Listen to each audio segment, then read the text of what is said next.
Yugoslavia. Under the leadership of a visionary man, Joseph Tito, the leader of our land. Oh, Yugoslavia forever, our spirit never dies. In our hearts we hold the memories, reaching for the skies. Tito's legacy lives on in every heart and soul. United we stand as one nation bold. Hey, yeah. By my brotherhood, diversity embrace, with unity and peace, we found our grace. From Slovenia to Macedon, Bosnia to Serbia, together we thrive. No obstacle we couldn't sever. Ah. In the heart of Europe, a nation stood strong. Yugoslavia, where all could belong.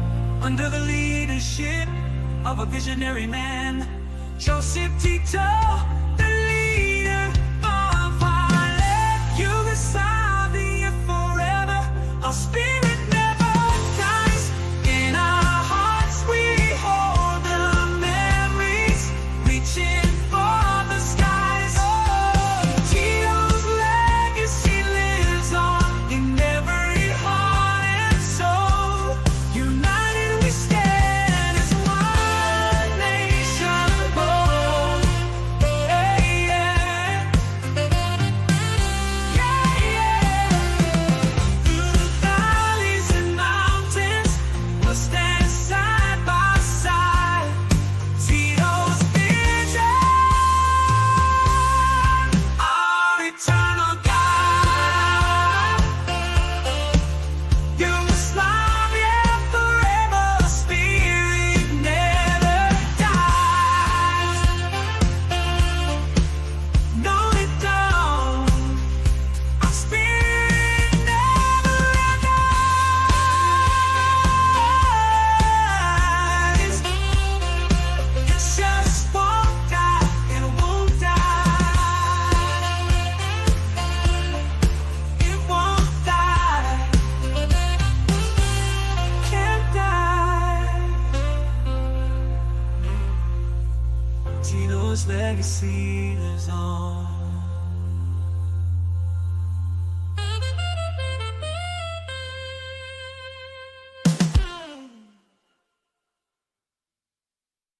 It won't die.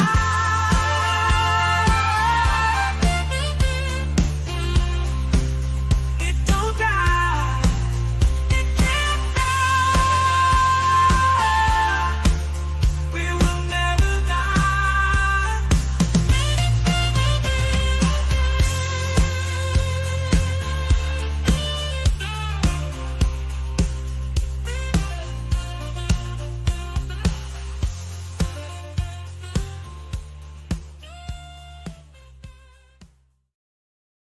Huh?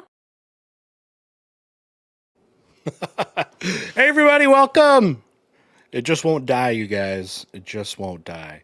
All right. Hey, welcome to our little Monday afternoon stream, depending on where you are in the world.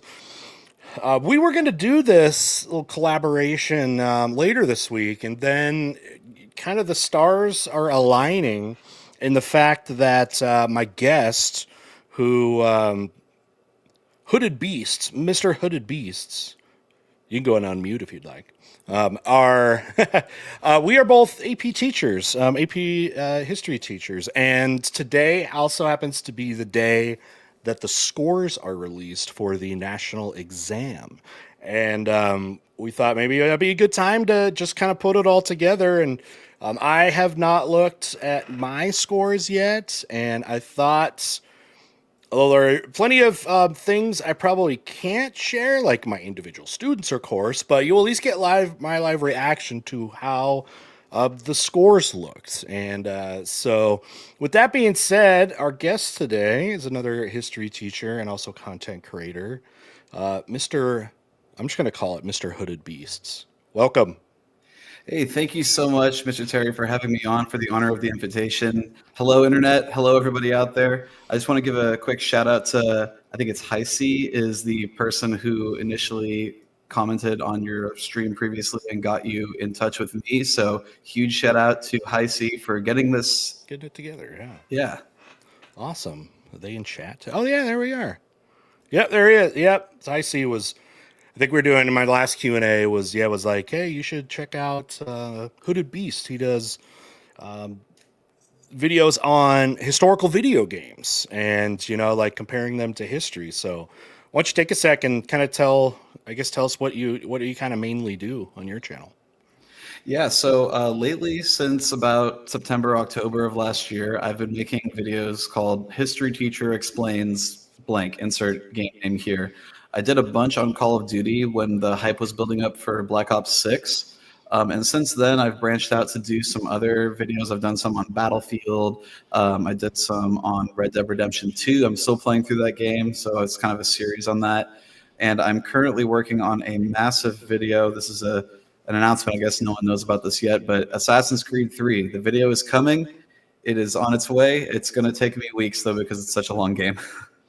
No, that's awesome. It is a great, thing to cover. We talk about a lot of history games. I do it in my class too, and on here. And I think it's actually a really useful thing for history, and people getting into, specifically getting people into history.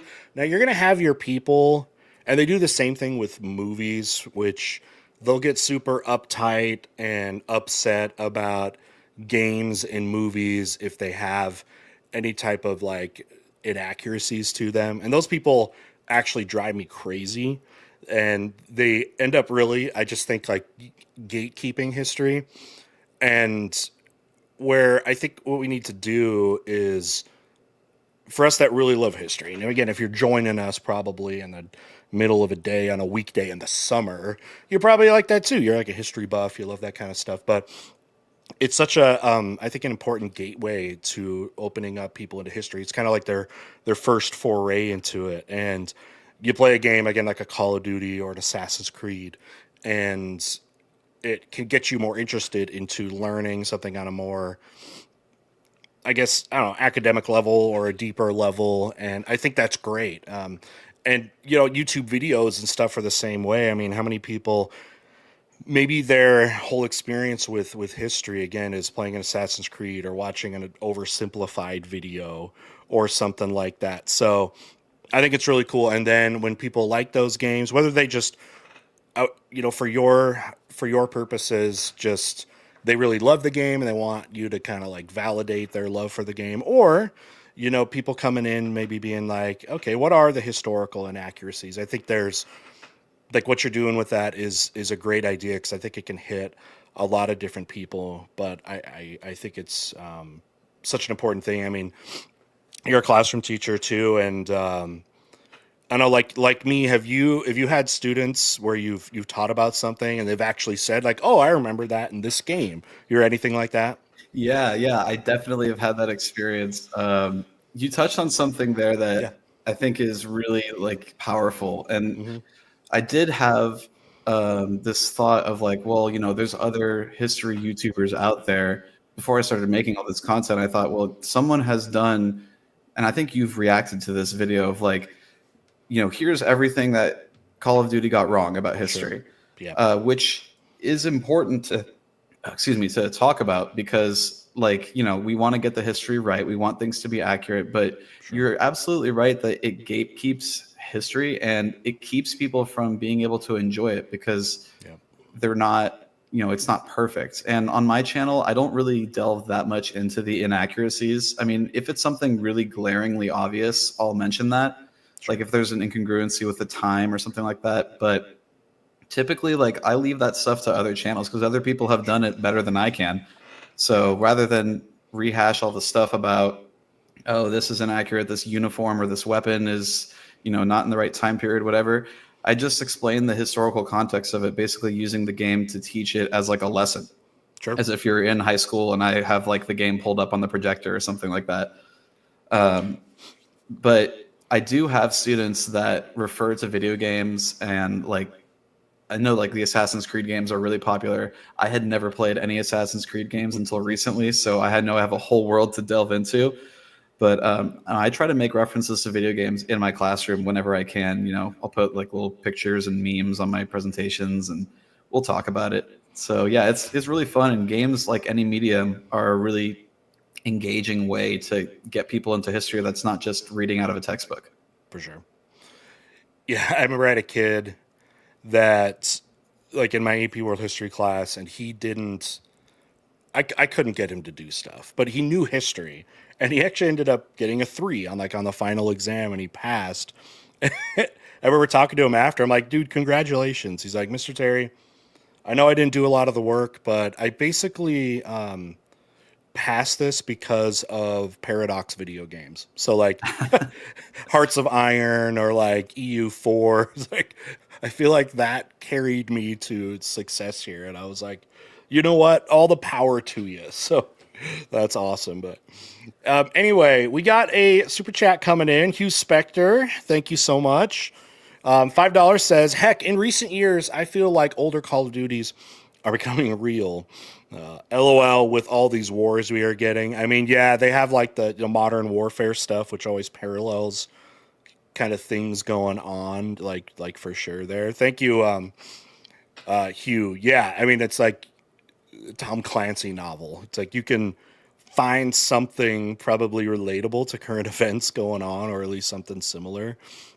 And It's that's so always interesting. Yeah. I think that like we in the 21st century, especially in the United States, are so far removed from the conflicts that we've read about Sure. that it doesn't really feel real. Like you read about World War II, you read about, you know, the Revolutionary War, the Civil War, you read about civil wars around the world, you hear in the news about bombings, you may even watch videos about it, but it's still just existing on a screen for you. And so it's interesting that now, as the world is becoming a bit more unstable in the 2020s, we're seeing Americans pay more attention to that and recognize that like the world is a dangerous place. Sure. Yeah.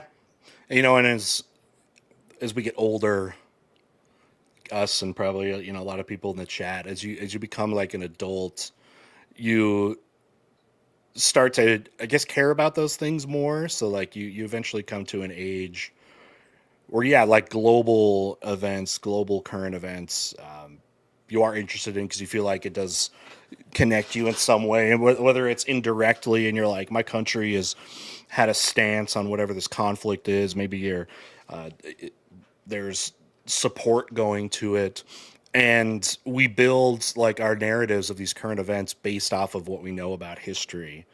And I think that's also really important. I try, like on my channel, I do reaction stuff too. Look at what people are probably watching for context for current events, and then kind of share what I think. And I think that's so important, of giving like, yeah, context to that. And you've done that, with your like historical video games, which I think can help you appreciate, those games too. But I don't think we have to try to convince people that we think that historical context is important for current events, because we're history teachers. And I'm sure everybody in here watching right now, feels the same way. But I do think it's very important, and hopefully you all can share that kind of information with the people around you about current events and things, and talk about the historical context, because so many of the things that happen in current events are very emotionally charging, and you develop like feelings towards certain people and actions. And when you don't have like the historical context behind it, you end up letting the narrative really be driven by politics and political pundits, and I guess the democratization of information that we live in now basically can just kind of frame your whole worldview if you have no like historical understanding. And I think that's actually really dangerous. So like, there's a comment here. History and news are quite a different thing. See, and I would totally disagree. I would say that they're completely intertwined. Everything, everything that happens in news and stuff right now has a context to it, and you can have these discussions even without having like value judgments on them, and because that's what people want to do, especially with news, is put value judgments on things, and why people do that too, I think, is because of people want their emotionally charged feelings to be validated, and that's also a scary thing because it makes you susceptible to things like how we receive news and media through algorithms, and when we're looking for validation, we get in these echo chambers.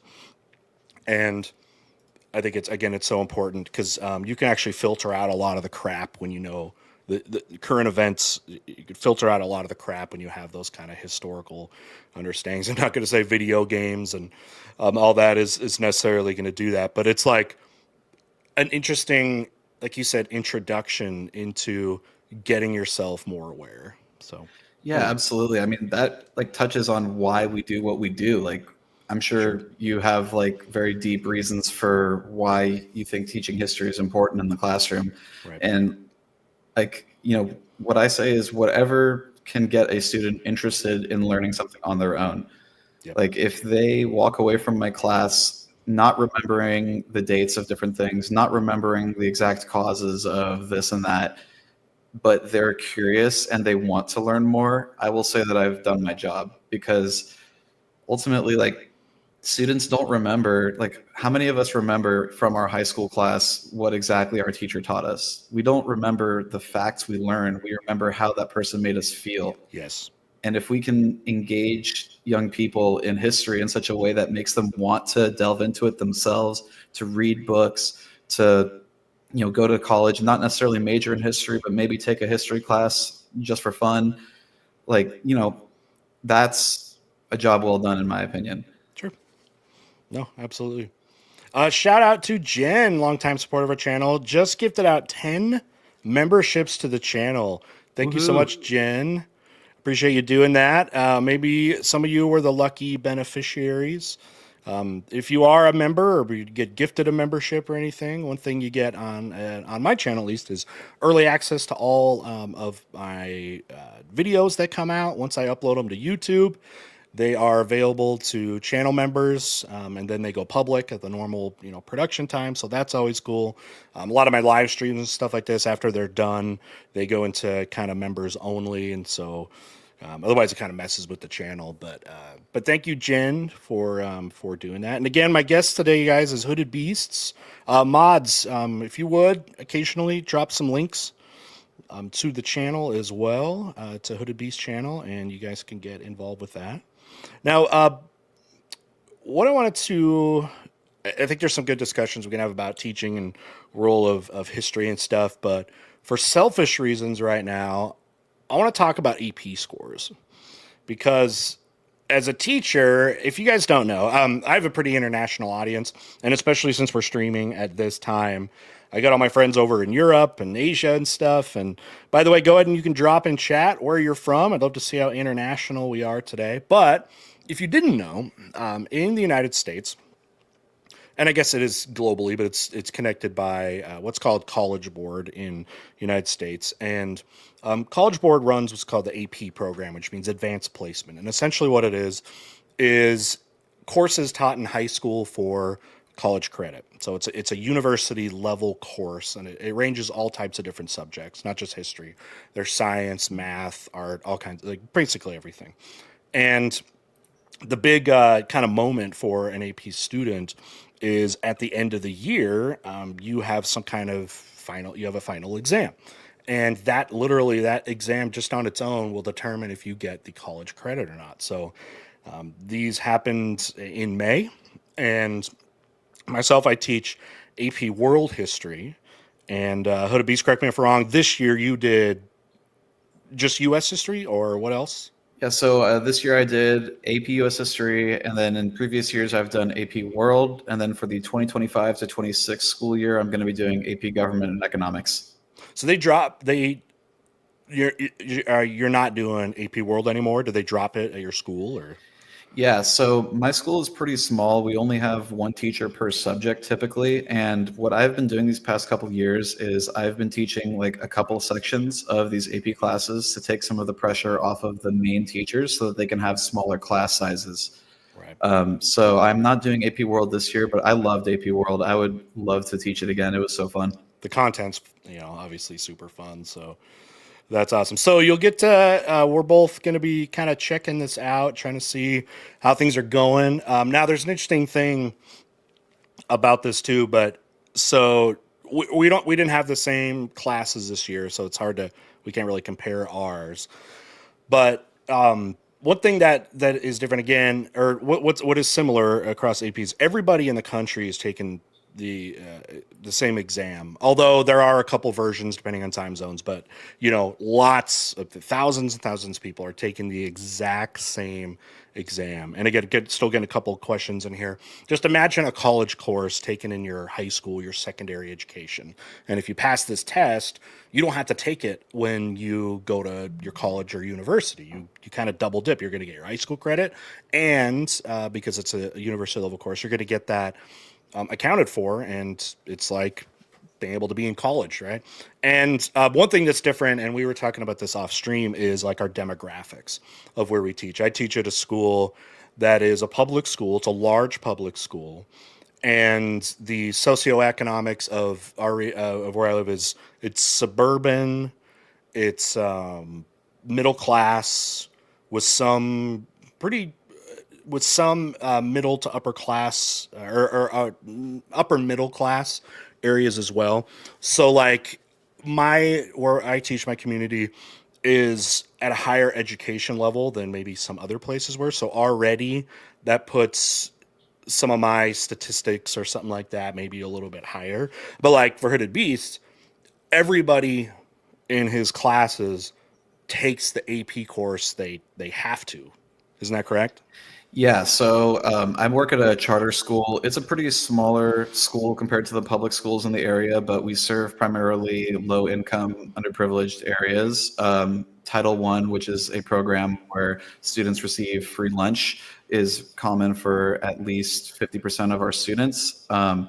So we're coming from slightly different backgrounds. Around a third of my students are classified as emergent bilinguals, meaning that English is not their first language. And so you can imagine that, if you're just trying to learn a language and then all of a sudden you're reading a document from 400 years ago in that language, that is rather difficult. So our pass rates for the AP exam, meaning a score of at least 3 out of 5, is usually around the 20% range. Really? Yeah, so that's what we're hoping for. Now, a little spoiler for me, I couldn't resist checking my scores this morning.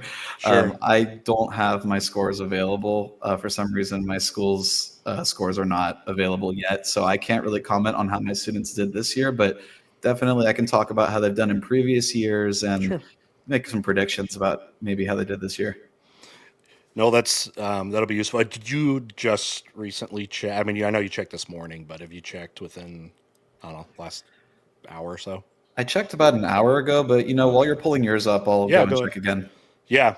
So what I'm trying to get across to a lot of you, like first off, there's a great debate probably around, okay, you have these AP courses available, like that's a phenomenal thing, and then you can get into the debate about like, is that what's going to be most helpful for certain types of students?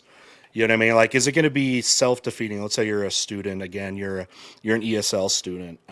Maybe you come from a tough background where even things like getting to school is difficult. Like where I teach, like attendance is it's good. Like the kids have ways to get to school and the expectations from the families, because they have some stability that way, are to get to school. They're going to get there, and then throughout the educational process, they're going to be supportive.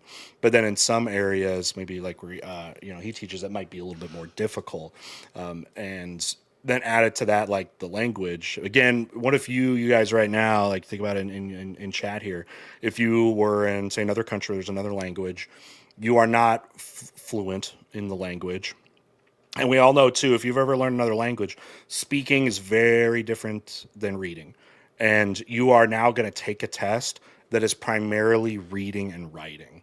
And that would be very difficult. So, but I mean, it's cool that like your students all get that opportunity. But yeah, I'd like to talk about after we talk about this, about like, do you actually think it's beneficial for them to do this? And if 25% of your kids are maybe passing it, is that like a net positive, or is it like, gosh, this was so hard and now I don't want to learn, I've lost my like desire to learn? I wonder if it's defeating in a second. Let's go over the scores real quick, and then maybe we could talk about that. Sure. Yeah, absolutely. Sound good? All right, I'm going to look at mine for the first time. Now, generally the pass rate nationally on average is around 60% of students get it's out of a 5-point scale of a 3 or higher.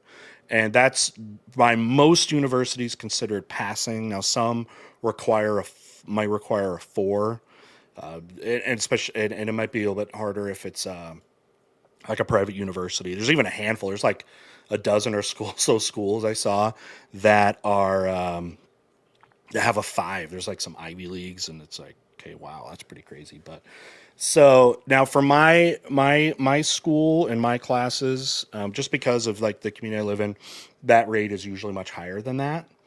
But let's go ahead and look. All right, I'm just pulling it up, and wow. Let's take, okay, chat, you can take a guess. Last year, my classes had their highest pass rate ever. All right. We were at 91.5. I guess you could round it up to 92, which was already the highest ever that we had, which was just very cool. But chat, what do you think? Higher or lower? Higher or lower? I had my highest last year, and it had gone up. You want to take a guess? You think it's lower or higher? Don't worry, I won't be offended if you think it's higher or lower. I'm looking. I'll tell you right now what the national K rate was. This year the pass rate globally was 64.3%. I'm trying to remember what last year was. Do you have last year's up? Oh wait, did you do World last year? Would it be? I did do Worlds last year. Let me see if Can you pull that up? What last year's global average was? I don't know if it was 64.3. I feel like it might have been a little lower, like maybe a little bit lower than that, maybe like 60 or 61. Should we put a poll in the chat?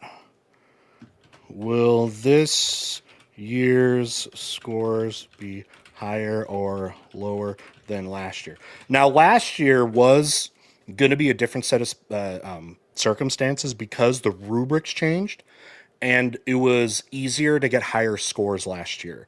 They lowered some of the requirements about how difficult, how many things you need to put in, like your essay, how many pieces of evidence, how many documents you need to use, all that stuff. So they made it easier, and generally speaking, how they score is kind of on a curve.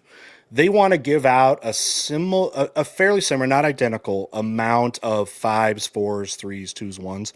And that's just to have some stability. And I totally get it that one test can't be considered from one, because the test changes every year, that, like, all these students in 2021, it was way easier for them because it was like an easier test. So like way higher amount of them get that. They try to keep it within a few percent of the, of how they dish those out. But so I've got the global average from last year pulled up. The amount of students worldwide that got a score of 3 or higher was 63.7%. Okay, so it's actually Very close. It was 63.7, you said? Yes. Okay, and it's 64.3. So, okay. So they did, and I still feel like that was a little bit higher than what they had because I was wondering if they would skew the, now that the test is easier over the last 2 years, if they would grade harsher on a curve, like what it took to get a 3 before would be harder. But, and it seems like it is a little bit higher because I feel like for a while that was in the high 50s range. Oh wow. And I don't know. Maybe College Board got a heart and they did that, but they also have to, because this is always a collaboration with universities. Universities, their representatives all also have an input about what they want to accept it, because universities still have a motivation. They do want people to go to the school, especially if it's a private school. That's why you'll see private schools maybe not even give credit for AP or something like that, which is lame. But anyway, yeah, I'll have that. Okay, so 64.3%. Now, I'm in Utah, and this year our statewide average was 70.7. Now, Wow. if are you okay? I don't know if you're okay telling about what state you're in, but I'd be interested to know what that was last year for where you are. Oh, last year. Give me a second here. And if you pulled up, I don't know if you pulled up yours this year, if it's up yet, but I can do both. I'll do okay. last year's first. I'd be So I interested to am in know. Texas. Okay, yeah. What was Texas's average? Let's see. For Wonder how it compares to Utah. 2024, the Texas average was 50.7. Oh wow. Okay. Utah does do pretty high. I don't think we have as much of the disparity of socioeconomics like in Utah. We do pretty good academically there, although our spending per pupil is extremely low, especially well, maybe it's not spending per pupil as much as it is. I know like the budget of our state, we actually try to put a lot of money, but we have enormous families in in Utah. It's part of the culture here is having a lot of kids. Hmm. But so it was at 50% in Yeah, and I've got this year's data pulled up. So, like last year, the data I just was talking about, that was for AP World History. okay. This year is for AP US History. Yeah, it's The out. global average for US History was 65.7, and Okay. Texas is at 47.8. So it went down.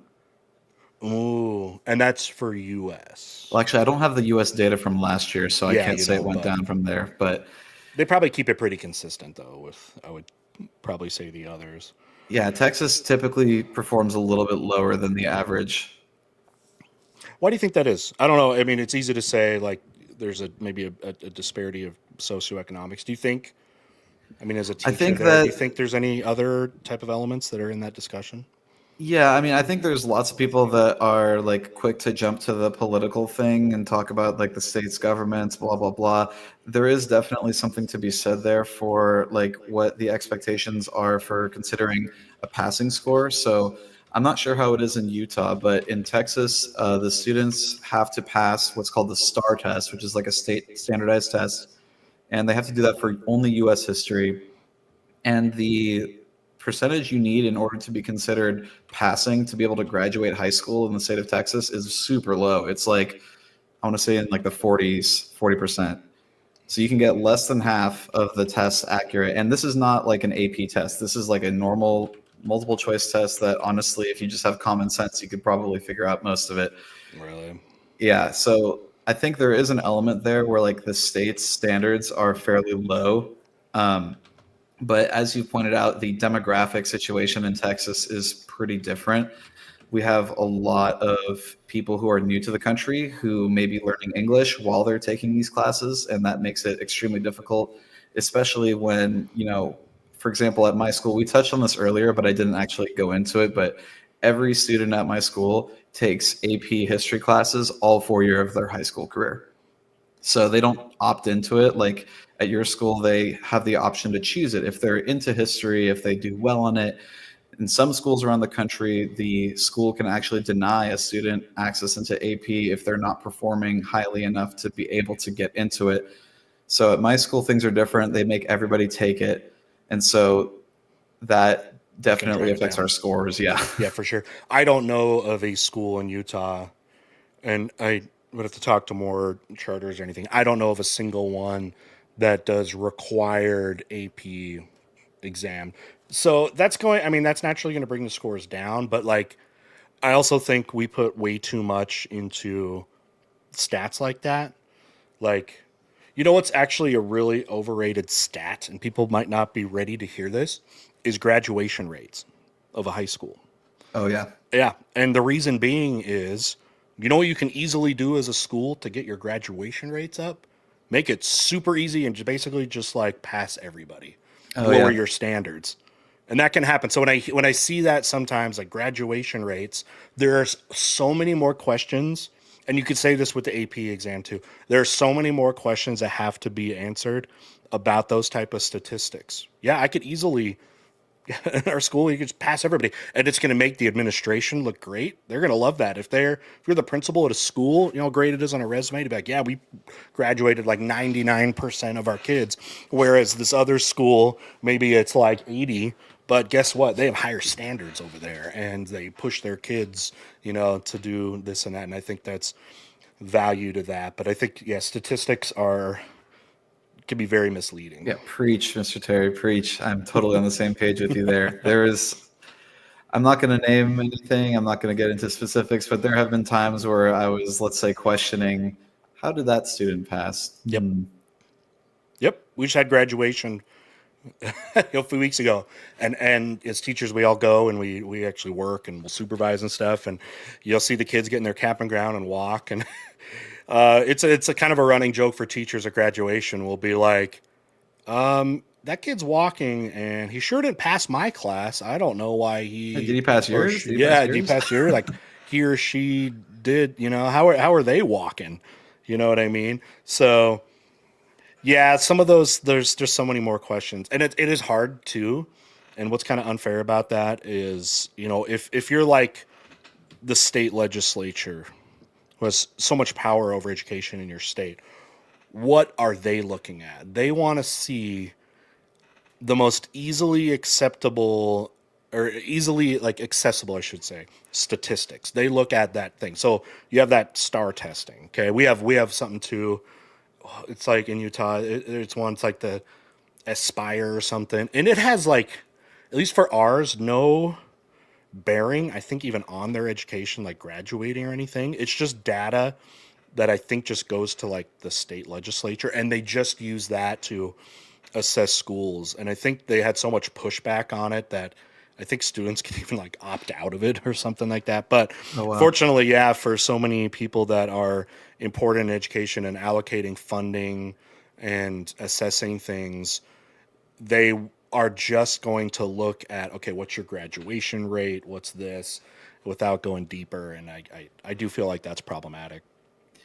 Yeah, I mean, we could definitely get into a whole talk about No Child Left Behind and how that affected our country's education. I mean, I For sure. grew up during the time when No Child Left Behind was being implemented. So, like, my generation was like the test bed for this stuff that clearly hasn't been working very well.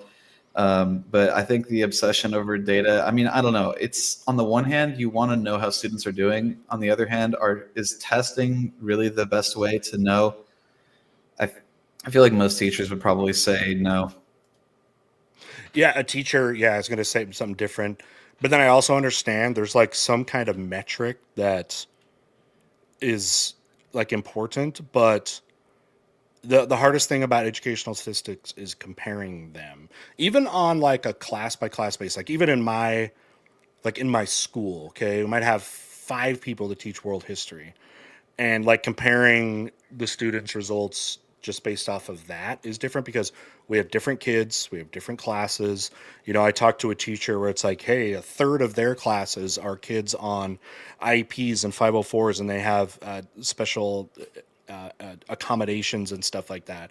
And then you compare it to a class that doesn't have that same type of makeup. There's an apples and oranges. So I don't know where, like, if you want to present data on academic achievements, what data is the most useful and actually accurate. I don't have, even as a teacher, as a question like that. Like we hopefully can trust teachers, what can be difficult to really be able to assess their own kids and know how their kids are doing and doing that. But like if you're an outsider, what metrics are reliable? And I don't even know the answer to that. What do you think? Yeah, I don't know. I mean, I think if we're going to use test data, it should be an aggregate of tests throughout the year to show growth and improvement on Sure. on like skills and thinking skills, not necessarily like facts. I mean, like facts are important for students to know, but it's the historical reasoning skills that really Sure. last later in their careers and in their lives. So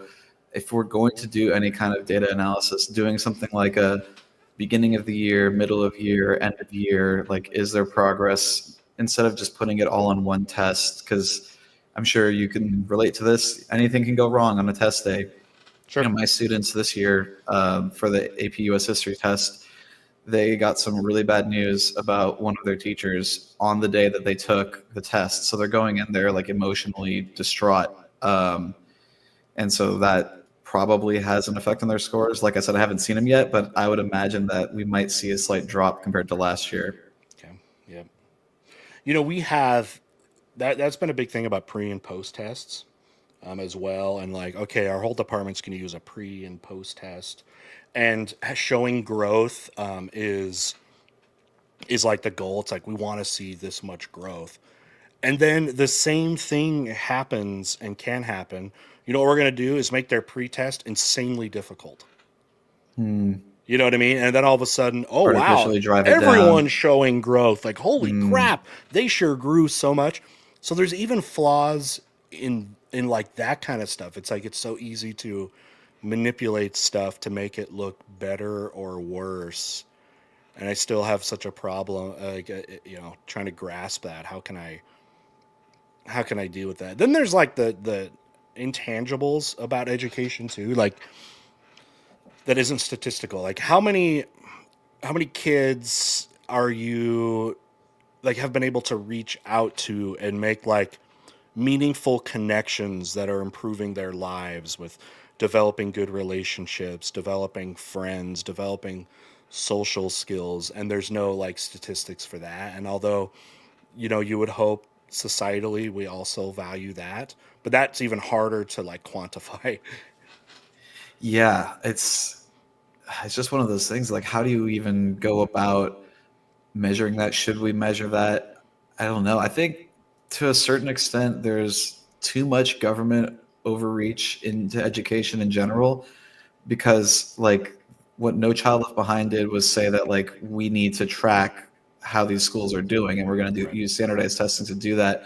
I I mean, I don't know. It's so easy to go back and forth on this, because on the one hand, it's important to allow teachers to teach students the way that they want to teach, to inspire them in the way that's meaningful to them.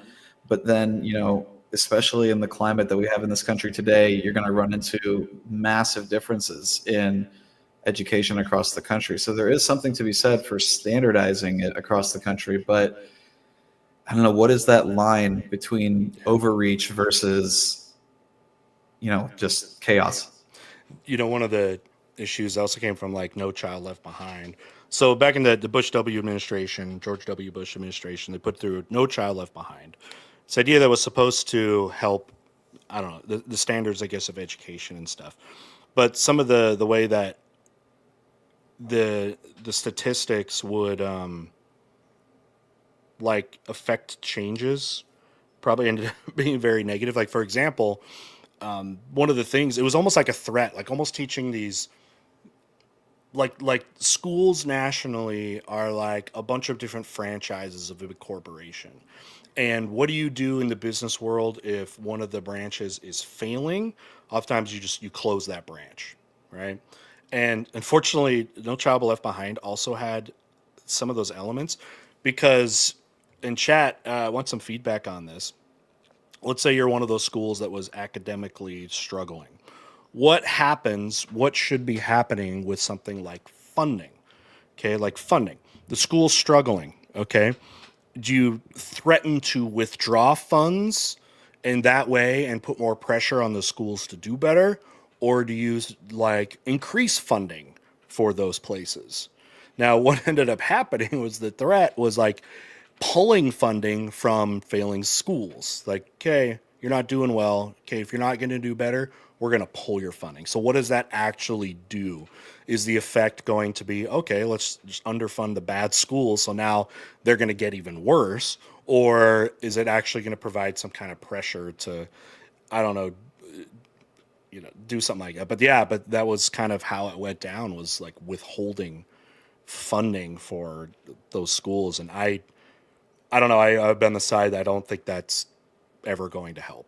In fact, it's going to do worse. So, I mean, it gets to the bottom of it is really like, why are certain schools performing lower than others? I mean, really, it's not something that a school necessarily, in my opinion, has the capability to solve. We're talking about social economic factors that run deep, in the country's history. And not to say that it's all because of history, but also like there is a role for like public services. Like, where are the after school programs? Where is the tutoring services? Like, for the students who are struggling, like oftentimes it's because their home situation is unstable, or maybe they didn't get like the kind of support from their parents that other students are getting. And that's not something that a school is going to be able to solve. right. Yeah. Yeah. There's only so much. Can't be, you can't be they have the same, like police officers have the same, and police have the same issue where it's like, are you social workers as well? Like as teachers, I mean, we probably to some element, but yeah, can you do that? What can you do to actually help? Okay, these kids aren't, man, maybe they're not showing up to school, and it's like, okay, what can we do? We can have attendance requirements and that sort of thing, and whatever. But yeah, that's like a problem. And when I was in college, my jobs for 2 or 3 years was I worked in after school programs in an area that was poorer, and schools said were doing good, but they were throwing in a ton. There was an after school program every single day, Monday through Friday. I would go, and from when school ends up until 5 or 6 o'clock, I would work with these. It was elementary school kids, and it was a fantastic program. And interesting, like where I live now, I don't think those exist. Those programs, mostly though, because it's not as necessary. So for a lot of those lower income areas, those kids again have parents that actually work more, but it's like not as good jobs, and it's obviously a really good thing for them. But yeah, they've been thrown a lot more resources, but are still maybe struggling, but not struggling in a way that you can really put on the school or district, because they're doing everything that they can. And every different demographic, every area is going to have its own type of challenges when it comes, I think, to education. Absolutely. I mean, it's a societal problem, and we're not going to have one profession, teachers or school administrators or the state government in the education boards, solve it. It needs to be like, we need to have a mindset shift across the state or the country where we actually prioritize giving young people safe ways to do positive things with their lives, instead of just wasting their time doing drugs, doing gang activity. Like, Yeah. in my area in Houston, it's it's a real concern. Now my school is a charter school, so we don't deal with the same kinds of issues that the public schools do. But for those teachers, it's like we hear about fights and things like that. Like, students, young people need inspiring things to do. And we need to, as a society, in my opinion, invest more into that. Sure. Sure.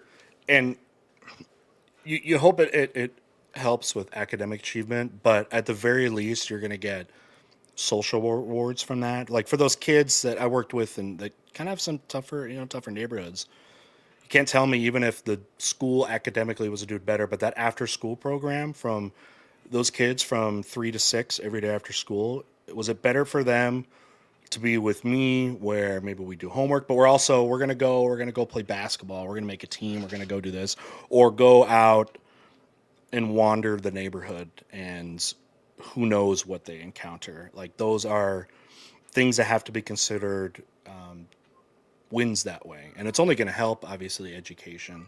But yeah, we hope we can get more of that, again help these kids now. All right, I kind of been bringing you some of you guys. I kind of leaving you on the ropes because all I've done right now, as far as the testing scores, I put it up on the chat here. The national passing rate, so 3 and above, 64.3% for world history in my state, and this is just I guess to be interesting with the stats. Even though we just had a long conversation about stats, don't always tell the right picture. But Utah 70.7 passing rate, Texas about 50%. And I put a poll up. I was interested in you guys thinking if it was going to be higher or lower. Now, last year had the highest we ever had, and also because the exam requirements of what you needed to get in your exam, they made it a lot easier. So I has been really worried this year about potentially the numbers going down just as they stabilize from the new metrics. But last year was 91.2 pass rate. I am going to announce some good news. 97.5 pass rate for my classes. I am super proud of them. But again, it shows you how the demographics are very different too. My classes, and this is going to explain a lot too, it's not easy.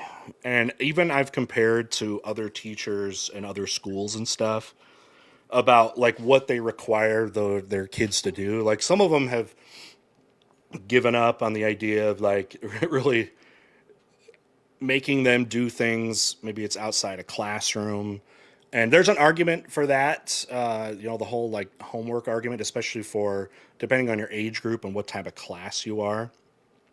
But at a college level, like in my regular world history class, there's very little they ever have to do outside of class. But actually in AP, kind of how they train you too, is that you, the test, if you guys don't know about what the test is, it's very much a history skills test.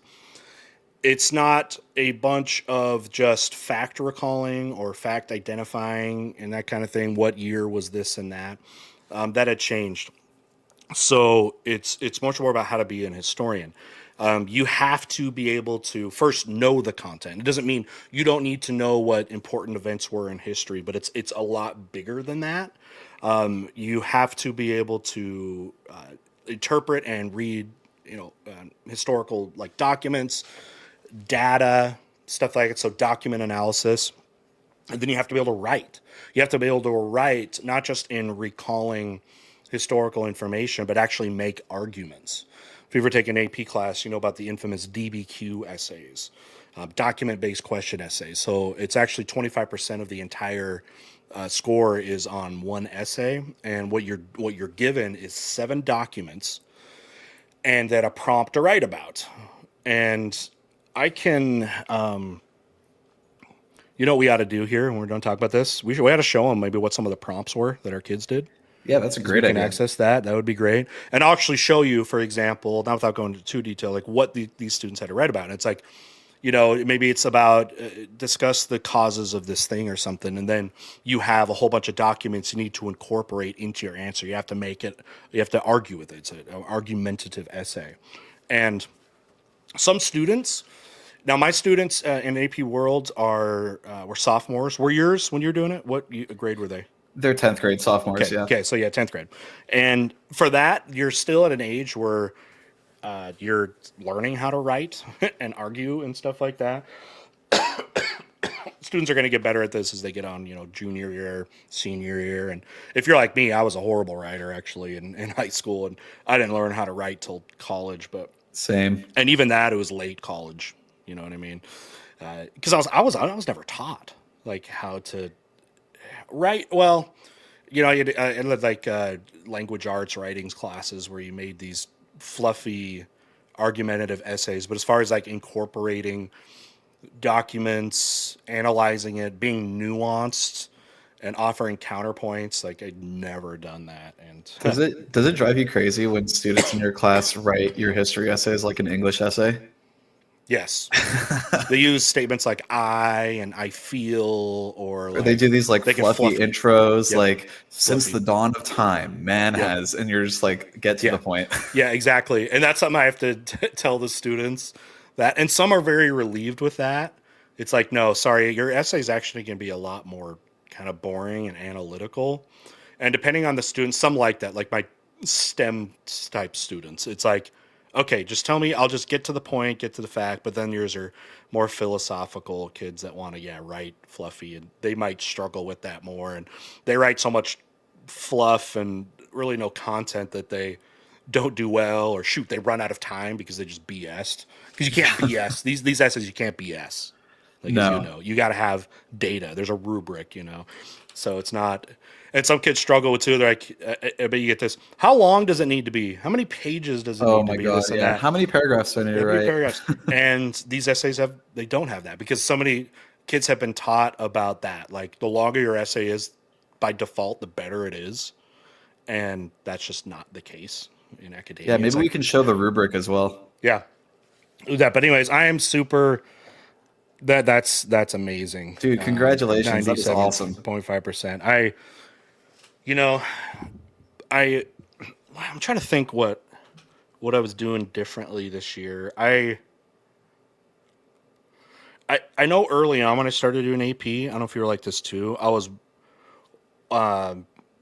probably spending too much time on content and not enough on skills.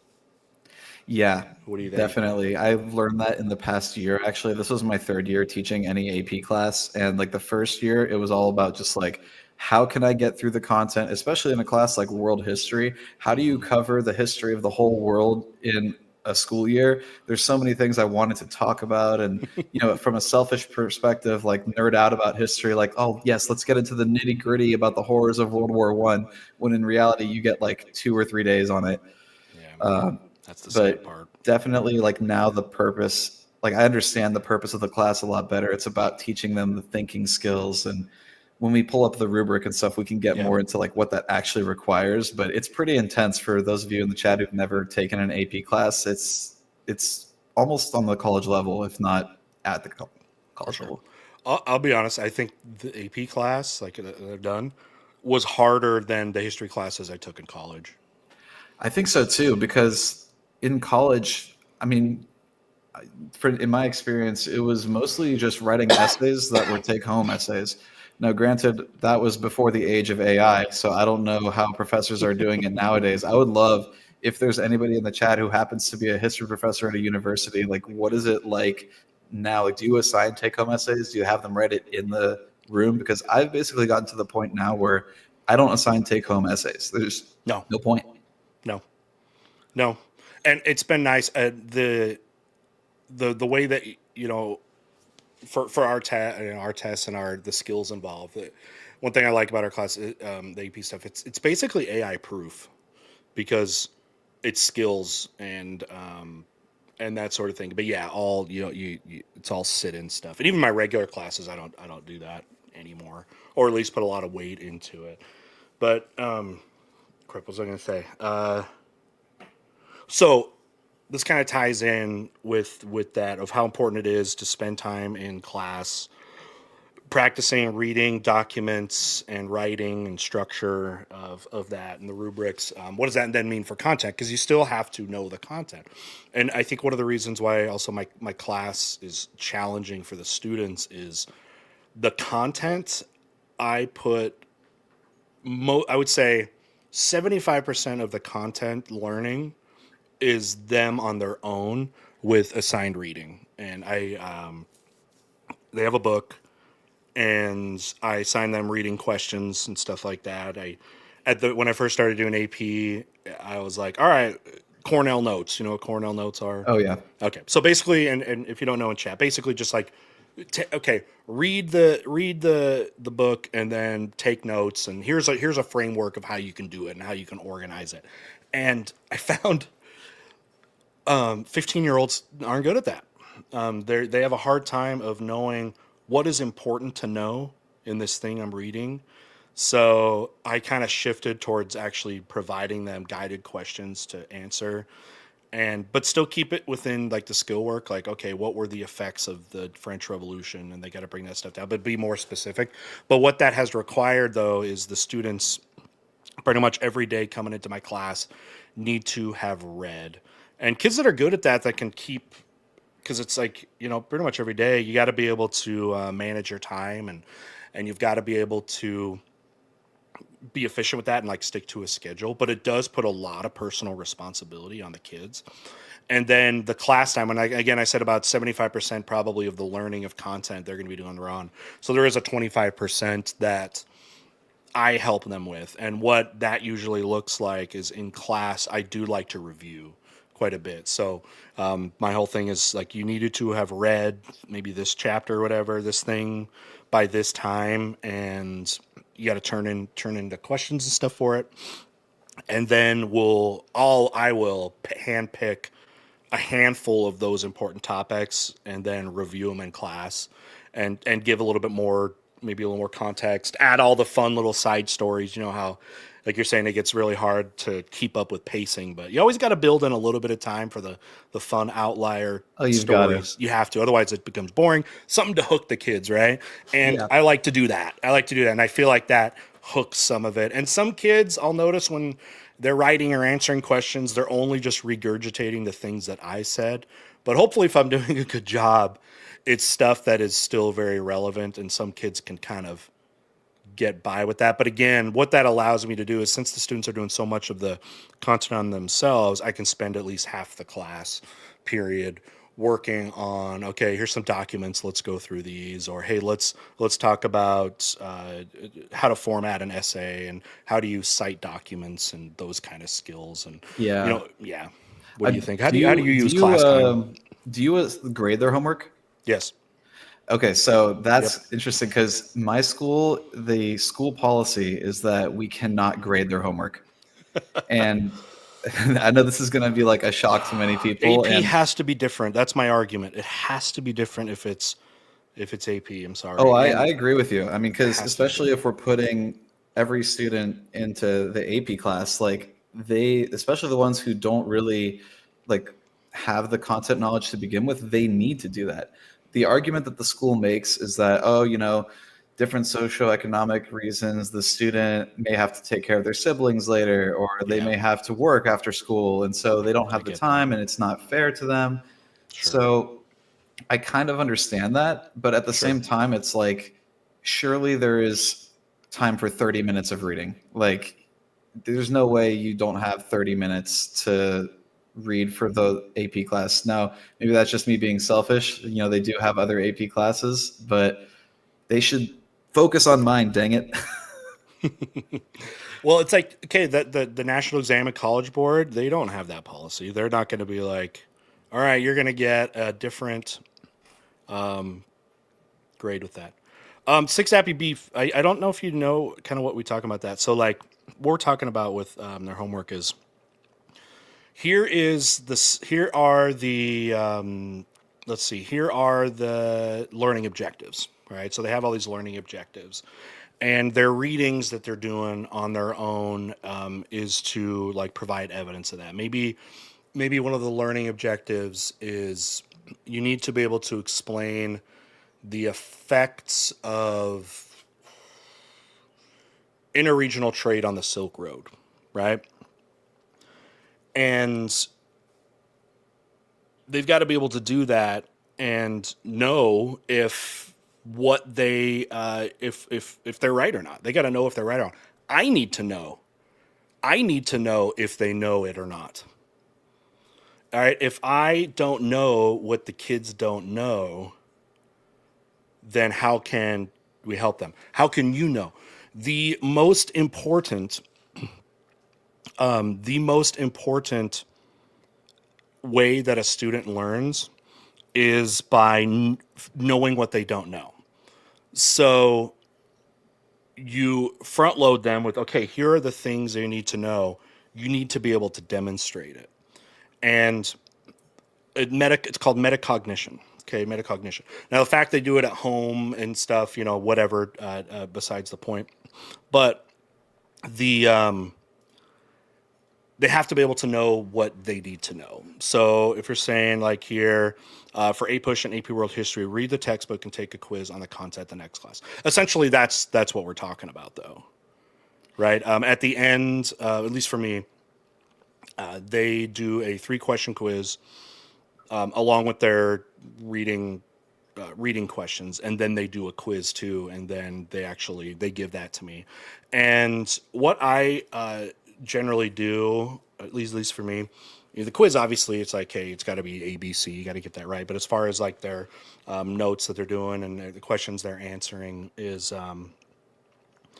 if I feel like some students, they won't demonstrate any kind of detail or understanding, and if that's the case, then I got to make sure they know, and they know that that's the case, and then if I do feel like someone has sufficiently expressed that or not, that they know it, then that's great. You got to be able to demonstrate your knowledge that way. So yeah, there we go. So if it was just like, okay, you're taking notes, and maybe you require them to take notes, maybe it's credit, no credit. That's something you can do too. I did assign it becomes homework this past year. Yeah. It was typically like vocabulary work because knowing my students and their language proficiency like levels, they needed to understand what we're actually talking about when we talk about like what does the word international mean and what does League of Nations refer to, and Sure. so typically I would front load the unit. Like whenever we started a new unit, I'd give them a packet with all the vocabulary, and they have to write the definition in their own words, draw a picture of the term for each of the terms, just to give them that sort of basic, so that at least when we're in class, we can like have a conversation. But I really like your approach of like doing the like traditional reading and quizzes. I would need to talk with my school about like whether I would be able to grade those quizzes. But what I did notice is that even though I didn't grade the vocabulary homework, about half of the students would still do it. So, maybe they're just copying things that they got from ChatGPT, but at least they're trying to engage in some way. And again, it's just like a different world with your school versus my school. It's just a little bit different, but I do think that homework is important for an AP class. There's just not enough time to cover all the content and then cover the skills. Like It's impossible. As you mentioned, like on the AP test, it's not just do you know what year World War II started and ended, or who the leader was, or whatever. It's like you need to be able to explain cause and effect. You need to be able to compare different societies. You need to explain change and continuity over time. All those historical thinking skills that. I don't know, like what was your experience like growing up in school? Was it a lot of like fact memorization, or did they have more of those historical skills embedded? Yeah, we didn't have the AP opportunities where I went, so I never took one in high school. We had very limited amount of that, especially with history wasn't available. But what's interesting is you were saying earlier about how we don't remember a lot of things that we learned in high school. And it's like so many of my memories from high school history classes wasn't like, again, memorizing these dates and facts and all that. Although almost for any course, that is what you did. And there's some reasons for that. First off, it's easy to assess. It's easy to assess when you just ask about, facts and stuff like that. I think it has shifted from me. I graduated 2003. I'm an old man now, but how much education has actually changed in 20 years, because it's becoming more skill based, and I do think that is good. I really like that. I think it's much better now. Same. Yeah, I totally agree. I think it's good to focus more on skills than facts because especially in this world that we live in now, like with AI and I mean, back when we were younger, like Google and stuff, like there's not as much of a need for people to be able to recall exact names. And I mean, it's still important to know so you can put things into context. Yeah. Like I noticed throughout the year that if my students don't have a timeline, it's really difficult for them to see the changes and continuities over time. So we do cover dates and I do have them make timelines. But the skills definitely take priority. And that actually leads me to a question I was going to ask you, which is like, in 2025, like you've been teaching for longer than I have, what are like the biggest changes that you've seen since the start of your career? And like, do you think it's like, what is the most challenging thing about teaching today versus back then? How has it changed? so much of it doesn't even have necessarily do with the classroom. Like, okay, technology has changed, especially some of the access to technology. Now, like in my school, for example, everyone has a Chromebook. It's a 1-to-1 ratio. Everyone has one. So that opens up a whole bunch of different type of opportunities, but it also, the digital age, especially since COVID, has also been teaching. You were teaching before COVID, right? So you know at least some of the shifts that have happened. My first year teaching was 2019 to 20.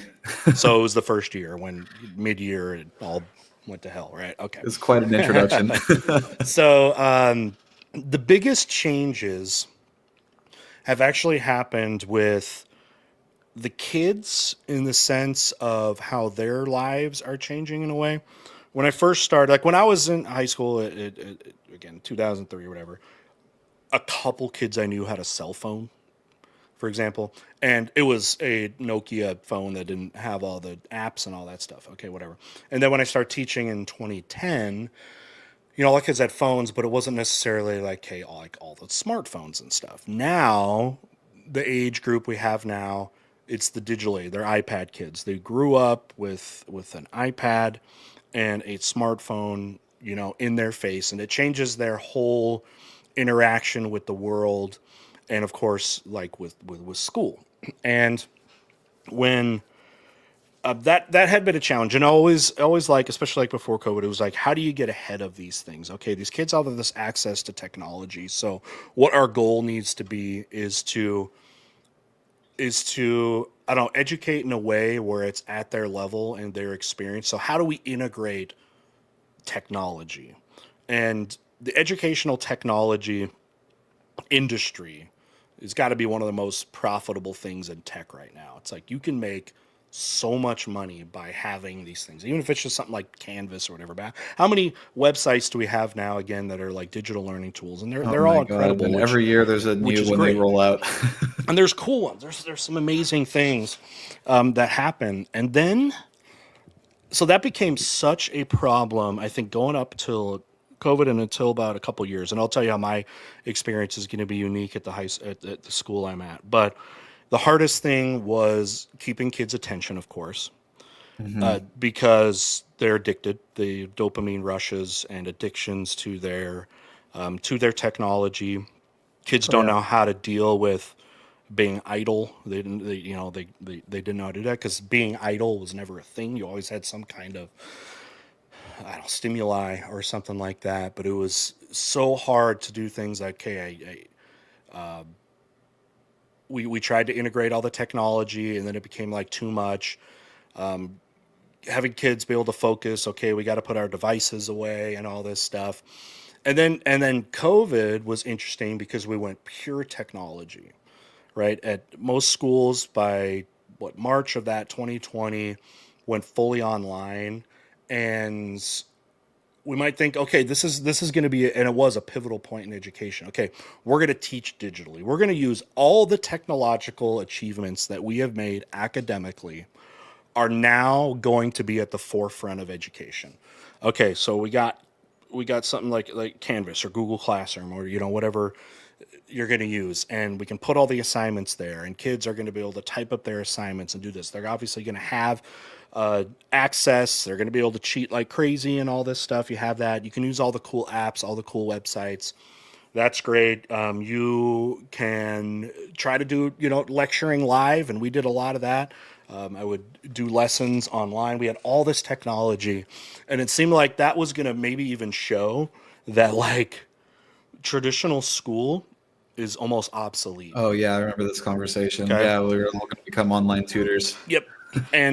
And what was so interesting is it proved the opposite. It was amazing that how many kids were telling me, when I would try to reach out by email, because, a couple years we were like digital or whatever, it was like, and you could probably see this on Twitter and Instagram from kids that were like, I can't believe I'm saying this, but I miss going to school. I miss actually going to a place where my friends were there and having interaction.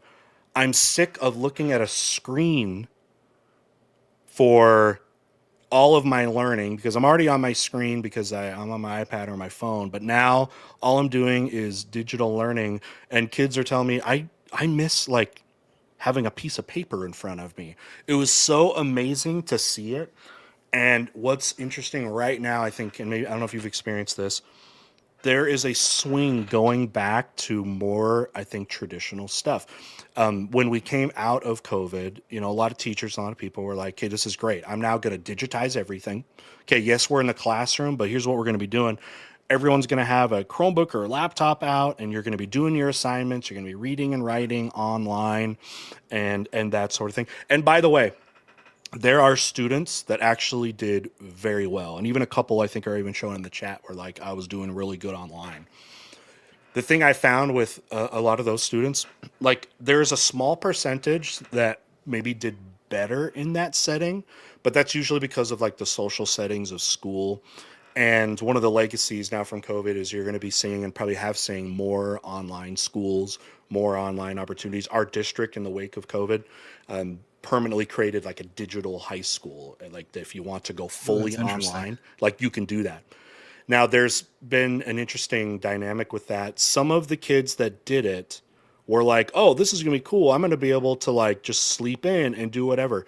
And it's actually amazing because I've talked to so many teachers that went and did that, how bad the students were doing. Okay. Now, there was a handful, a smaller percentage of kids that were doing everything. They were doing everything on time, and it was good for them. And some of those, again, are very extenuating circumstances. You have some kid that's like trying to be a professional gymnast, so they can't go to traditional school because they got to go to like, you know, training. But that's also the type of kid that works so hard and is so good at time management and all that they're going to do that. But then there's some kids that they did the online school not just because it was better for them, because they found it was easy. And what ended up happening is the academic achievement was terrible. I have so many teachers that are like, I get like a small percentage of my kids even turn in anything and do all that. And what actually happened with a lot of those kids that were like, hey, sweet, COVID was cool and online education was cool, they end up transferring back to a traditional classroom and ended up doing better at it. And I've talked a lot here. I got more to say, but I wanted you to be able to interject here. Yeah. It's really interesting that you bring that up, because I think that the reason why some students like succeed in an online environment versus others is like the intrinsic versus extrinsic motivation. Like Sure. in an online environment, you are your own master. You are the one who determines whether or not like this work is going to get done. I know myself, if I was a 15-year-old and COVID was happening, I would have had the Xbox on and the camera off. Like it would have been amazing. I would have That's been what having happened. such a great time. You know, I totally understand with like the kids who did that. Like I don't blame them for that. Like when I talk about it with them in school, I'm like, Oh, yeah, I feel you. I would have been doing the same thing, oh yeah. because I I would have been didn't have so that bad. maturity and motivation, you know, back then. But you know, like Well, the people in chat who are saying that they did well, I would be willing to bet that you're the type of person who takes notes at home, goes and like does extra studying. Like if you're in control of your environment, like it right. creates this big difference between the Yeah. kids who are intrinsically versus extrinsically motivated. And you're probably a lot of those kids, and I would say the most of them also would be fine in any scenario, any situation, whether it's home or away. Now, again, there's those group that did better because of whatever social circumstances, I guess. But we learned that, yeah, it was actually trying to be exploited, and it had big time negative effects. You know, the next thing I was going to talk about was we've, at least like in my district now, and I think my state even might be doing this, we swung so far to the indulging into the technology stuff that it showed all kinds of negative effects. Okay, so for example, if you were doing more things, you know, like online or whatever it is, it was less important for kids to like be in school, like to come to school. Oh, I can just turn in things online and that, and they missed out on so many other things. But we saw these horrible effects that came from COVID in the last couple of years. That since people were becoming more isolated, more technologically, I don't know, addicted, we had incredible social problems. The rates of depression, anxiety, Yes. and have become extremely problematic. And there's data that ties that to how becoming so like addicted to technology is it's like ruining us. We don't have the social things that our whole biology is built upon about being social creatures, and the rates of you know Have you upping yourself or have up you and seen yeah. the documentary The Social Dilemma? No, but I've heard of it. It's a Yeah, fantastic watch. They really go into the science and like the details of like how our social media platforms have been structured to extract as much of our attention as possible. And I think with your perspective as a teacher, that would make for a really cool reaction video. Honestly, I think people it'd be would love great. to see that. I'll have to see, yeah, what that's online, what copyrights like. But that I would be very interested, and I could talk forever on it, like I already am. I also teach a psychology class, and I usually show it in the class, and the students really find it like powerful. They're like, Sure. "Wow, am I?" Like they were looking at their screen reports, being like shocked. Well, you know what's interesting too about that is the kids, if you ask them, will totally agree that the technology and a lot of stuff is bad for them. They will tell you.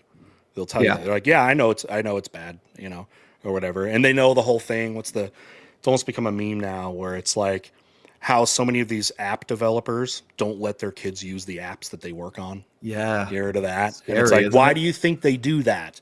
And if you ask the students, they're like, yeah, because it's meant to be addictive and profitable and all that kind of stuff. But okay, so this is where it's really interesting. We had even a community, I think, coming together moment with this. First off, there's a lot of parents I know that because of like the COVID era became much more appreciative. There's some of them of teachers because they're like, I tried to keep my kid on task at home. We were talking about how easy it is to turn on the Xbox and all that. Well, think what that did to parents. If you were the lucky ones to be able to have somebody at home, it's going to be a lot different to be like, okay, it's 7:30, it's school time. Open up your Chromebook, let's get on your course and see what's going on, and you have somebody to do that. But like given to your own devices, as a 15, 16-year-old, Oh yeah. obviously you're gonna do that. So they appreciate that. So they were like, okay, I like kids getting to school and appreciate, and that's great. And then a lot, I think people are again realizing the problems with like technology. There's always been the big debate about like phones and school and all this, and something Mm. happens that was really interesting. We, first off, because of the COVID years, got rid of our attendance policy.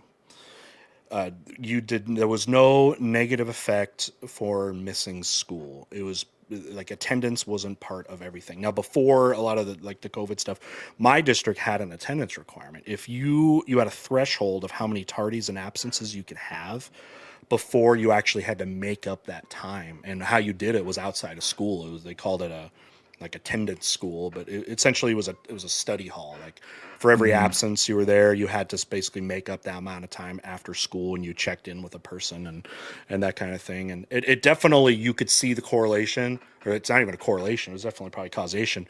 That when we had that policy, school attendance was up and grades were up. And Yep. then we got rid of that because of all the drama and not wanting to have to deal with trying to vet people for the health problems that came with COVID. But we saw a significant drop in attendance. And what tied with that, we had the data, even when COVID was over, and we still had this policy that grades, academic achievement was going down, social problems were up, those kind of things. So someone gained some balls finally. We brought our attendance policy back this year. Now, it was a medium point. It was a midway point because before like the COVID, a even if the parents had excused the absences, there was still a threshold that maybe it was a vacation or something. It didn't matter. If you passed a certain amount, you had to make that up. Now, what it is we have the threshold, but a parent can excuse absences. Kids gone for a month or something like that, or weeks, whatever. The parents can excuse that, and they don't have to make up the time. So it It does just kind of like empower the wipes it parents. off of the record, basically. Yeah, it's basically just okay. I mean, like they don't have to make up that time. Hopefully, they still have to do all the work. Although there's a thing, if something is parent excused, you have to give that kid an opportunity to make up work, the test, whatever it is that they did. And, so be it. And that kind of sucks too, because the way that, like, there's some things you can't replicate on your own. Like, hey, we're having a group thing, we're having a group discussion, we're going to have this and Right. that. You can't replicate that on your own. And we saw the data, and the hardest thing to then convince like the school board or the state board of education. It's one thing just to say, we need the kids in school and they need to do this and that. And then you get elected officials who are always like, hey, well, parents' rights and doing this and that. But then we finally, with the like attendance policy being the way it was, we're able to show data. And that was something they couldn't refute. And showing, okay, the data shows that if students are in school, their academic and social achievement is higher. And then they allowed us to go back, but we did have to compromise with them being able to excuse that. The other one that became interesting and had to do with technology was what should be policy about like something like phones or school. And now that we have, ask you about that. Yep, now that we have a 1-to-1 ratio of Chromebooks and stuff like that, was a problem. It became obviously an issue because, again, every kid has one of these phones. Whereas a teacher, it was becoming so difficult to manage the students when you're trying to teach. You're trying to manage their on-task behavior. Oh, you got your phone out, you got this and that, and that became such a thing. It became such a problem, and it became difficult. And we were able to also basically quantify that it was becoming problematic. So there ended up being. Was it in our district? It might even been the state. It might have started with our district or something. And I'm trying to remember if it had like a vote or something within the with like a district board meeting or something, like public one. It was interesting. It was during fall break or whatever, or right before fall break. They had a vote and they voted there will be, depending on your level of schooling, depending on your level of schooling, elementary, middle school, junior high, or whatever, of a district-wide phone policy. Now, for high school, what it ended up being is a student can bring a phone. They can have it in class. It is not allowed to be pulled out in any way during class time. And the actual written policy is if a phone, the first sight basically of a phone being out, okay, it will be confiscated. It will be confiscated. So you do that, and what actually happens is we actually have a digital hall pass for our school now, because we all have Chromebooks. We have a little Chromebook, or they can access on their Chromebook if they want to use the hall pass to actually sign out digitally. And what that does is the hall monitors literally can have their device out, and every kid that is in the hallway, because that was become a problem too, was like hall passes. Our school halls were just full of kids all the time because everybody had like a different policy, and it became problematic. But anyways, so they have the device where if you're out walking in the hall, it will show up with the hall monitors saying, okay, this person's allowed to be there. Here's how long they've been out, and they can only go to like this part of the school. Well, anyways, that same system has something where as teachers, if someone the phone policy, like, okay, they pulled their phone out or something, you actually put a little a flag in it, and what'll happen is a hall monitor or an admin will come down to your class, and they confiscate the phone. They actually come to your classroom. Oh wow! So they really track them like that. That's wow. And do it. Now, here's what happens: the first offense, it gets taken, and they can't get it back till the end of the day. So the admin will come do it, which is great. I don't have to actually like be the one to hold it, which is kind of nice. But anyway, they come back, and then after school they go to the offense. So and it would be funny. It was funny at the beginning when people were getting used to this, because the students, obviously a lot of them were going to test the policy. But yeah, they had to go, and you'd go into the office at the end of the day, and they have this like big bucket of phones. Well, they're tagged, they're in little envelopes with the student's name on it, and they come and get it. Second offense, if that happens a second time, they confiscate it, and your parent has to come pick it up. Oh man, you want to hear something crazy? So my school goes, they've changed the policy a bunch over the past few years. We actually used to have a bucket in the classroom that as the students would come into the class, we would pick up their phones and keep them all in the bucket. Now, this led to a bunch of problems where phones were being damaged, phones were being stolen. Yep. And so the school backtracked from that. Yep. And so this past year, what we did was basically first time we see a phone, it's a warning, you put it away. Sure. Actually, no, sorry, that's just what I did. The school said the first time you see it, you confiscate it. And if they want it, they need to pay $15 to get it back. I bet the paying became a thing. It was a thing. A lot of parents complained. Exactly. But they kept the policy. But I think what happened was after a couple of months of that, the students got the message and they actually cared about not getting caught. Because before it was just like flagrant. Their phone would be on their desk, like, whatever. But now they kind of scared them. I don't really believe in that type of strategy, because I think if you just scare people and then don't enforce it later, it kind of creates a lack of respect for the authority. I think like the best method is to have like a consequence that is consistently applied, but maybe not to the point of charging people money to get the phones back, but like having like a reasoned explanation. Like me as the psychology teacher, I'm able to like explain, this is why we cannot have this in class. It's literally addictive. It's like a drug in your pocket. Yeah. And you can now have the data to prove that. Absolutely. Now the smartphones have been around and popular for so long, like we're starting to see like there are real legitimate effects of this, and people need to know about it. That's why I love that documentary, and I'll plug it one more time. You definitely got to check it out. Yeah, the Social Dilemma. Social Dilemma. Yeah, it's on Netflix. Hey, I apologize to a couple of chatters. I was talking so long that there were a couple super chats that came through, and I hope if you're here, John Lee, thank you for the $2 super chat. Said, heard of the YouTube I'm guessing channel Equator AI brings history to life. Okay, to check that out. Thank you so much. Vasily, long time supporter of the channel, says, when I was in school, AP classes were voluntary. Don't worry, they still are. Hooded Beasts, he knows he's an extremely peculiar situation. So yes. I signed up for the AP US history, but there weren't enough students that signed up, so it didn't happen. That's too bad. One thing that helped encourage our AP is we got rid of honors classes in my school. Huh. We want those kids to go take AP. So there isn't like the same thing, actually. There isn't a medium level thing, and I think that has helped.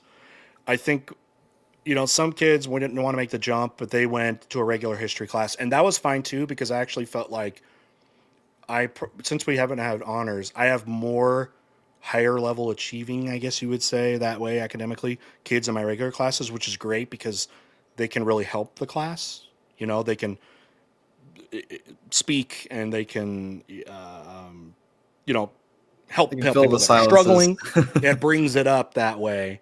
And then obviously it pumped up our numbers, but we didn't really get too much into this. You'd ask me kind of like what my thoughts were on the AP for all like structure. So let's get into that, because I think this is like a really interesting conversation. Like, to what extent should AP be required? I see both sides of it. I definitely see the value of requiring students to like push themselves. I think in an environment where students are coming from, like, for example, in your school situation, like where the student, it's a more middle class environment, it's suburban, like, I think in that case, like, there is something to be said that when you push people, they will rise to the occasion. And I'm sure you've had this experience as a teacher, like, they do more than they don't. Right. Like, if you expect the students to read, even if you don't grade the assignment, majority of them will do it because they know that that's the expectation. And I think there is something to be said for AP, like, pushing students to read at a college level. Like, hey, this is what you're getting into. My school is a college prep school, so they push a lot of AP classes.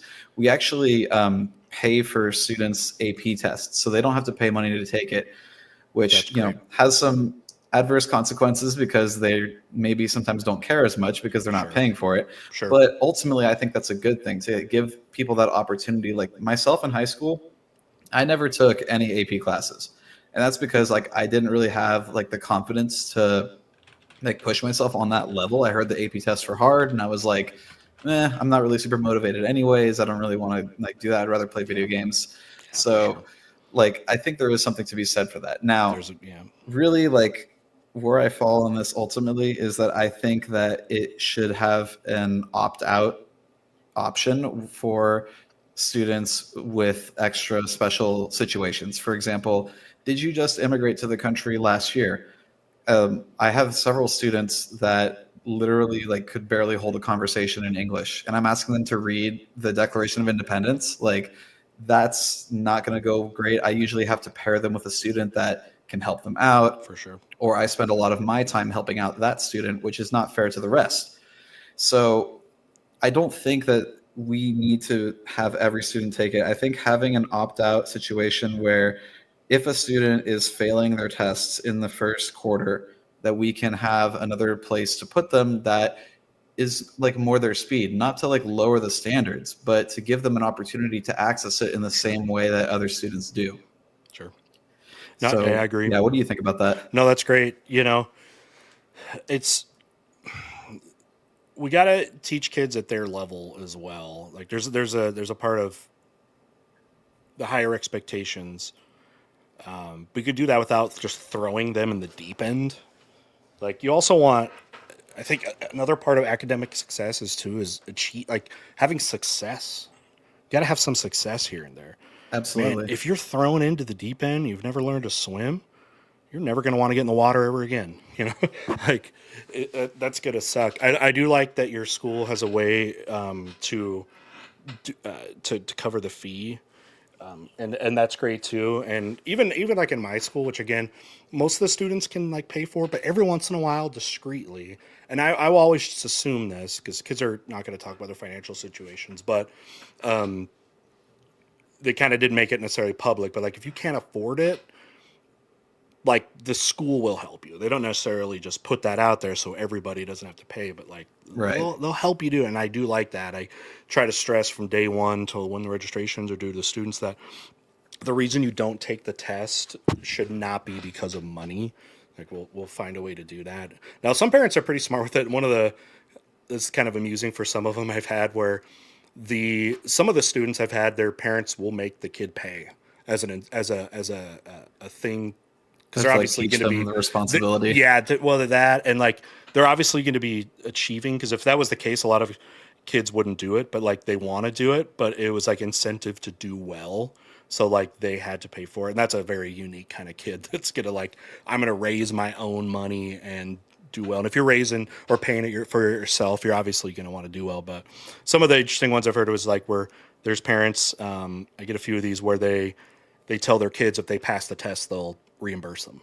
Like, Oh, wow. They'll like, yeah, or they have to pay him. Like the parent pays, but you have to like pay me back, or you know what I mean. But if you do well, you can do that. I always thought that was kind of interesting. And if I had the money and I was a parent, I think that'd be kind of Absolutely. I would love to have a system like that at my school. I feel like it probably wouldn't be able to happen given the demographics we're working with, but I just love the fact that you're able to work with kids who are motivated and like, not that my students aren't. Like, I do have some amazing students, and I'm really looking forward to eventually getting their scores so I can congratulate them because I know they got at least a 3 or 4. It's just an uphill battle with this AP thing because, like, how do I, if I can't grade their homework and I'm having to teach kids who, are struggling with English, how do I get across the social political complexities of the causes of American entry into World War I? Like, Sure. It's such a difficult thing that I end up basically doing mostly content in the class and not enough time is spent on skills. And then at the end of the school year, we end up like rushing, like, here's like tutorials on how to do DBQs and LEQs. And thank God for Mr. Heimler and Heimler's history. Yep. He's my buddy. Oh, that's awesome. Yep. That's awesome. To finish the cell phone thing, which was interesting because it went in this year. So they announced over the fall break that when you come back, this system is going in. And it was so interesting the first couple weeks and even like the first day was so funny. First off, I have AP kids and naturally they care more about that stuff. And it was funny how some of them who were constant addicts, I did not see a problem the rest of the year. They were so like worried about it. Oh no. and even and just being like, oh, I'm not going to do it and stuff.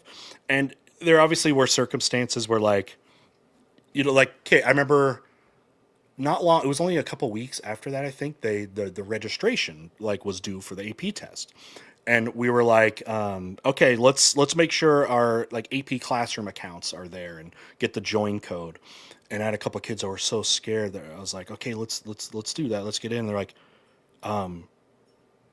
Miss Cherry, can I? But I'm not allowed to like, pull out my phone or like whatever to like get my password or Oh whatever. no. They were so, and I liked that because they were taking it serious. And I'm like, okay, for this moment, you have my permission. You can come out and you can log in and get your, your join code. And it was kind And of stuff funny like with that. I that. just love working with kids, man. It's just so like refreshing, like the innocence and like even at the high school age, like I get people asking me like, how do you deal with those teenagers? Like it's really they get a bad rap. Teenagers, I will defend you. If there's teenagers in the For chat, sure. shout out to you You're because you great. guys get a lot of flack and you're going through a lot. And I just love working with people your age because it's just so fun. Like we get to I don't know, we get to nerd out. You're at the point where you can start to have deeper conversations about history, but like you're still like being exposed to things for the first time. Like, I don't know. I just love it. Sorry, I had to Nope. gush there for a second. No, I totally agree. So the overall, the hardest thing, of course, was still to enforce it. I don't think did I confiscate a phone like in that sense. I don't know if I did. My kids were pretty good. I know a lot of teachers did, and well, a lot of it was the type of kid I had. Now, some teachers, even the teachers, maybe loosened up here and there by the end of things. I mean, the students weren't even supposed to be allowed to have their phone out, like, because the one thing would be like, okay, are kids now just gonna like get hall passes and go out and go on their phone? Like, technically speaking, if it was during class time, they weren't even supposed to have their phone out as they're in the halls, during class, if they're going to the bathroom or something. Oh yeah, Now, same. Like the admin at my yeah, school would be in the hallway confiscating people's phones in yep. passing period. But during the passing time, they actually were always okay. Oh, Passing okay. time and during That's lunch, reasonable. I don't know. My school's a little I crazy. think it was totally reasonable. And one of the only pushback you got of that was parents that were like, "What? They can't like bring their phone?" Like, no, we actually they're allowed to have their phones on them, and that kind of thing. So it became like something you couldn't even argue against for teachers because like we weren't taking them away. And I'm trying to remember, maybe the elementary school, they may not have even let the kids bring them at all, but at least for high school. And elementary kids with phones, that just makes me sad. So they God. did that. But overall, so we had the year, and then I think they brought the whole year of it, and every teacher, I mean, maybe a couple teachers thought it was a little overboard, but like every teacher liked it, and the students adapt. They're wondering if they would freak out, and there were still a few that had problems and this and that. Couple parents being super selfish and were like, "No, I need to be able to contact my kid at any single second. Like they can't Yeah.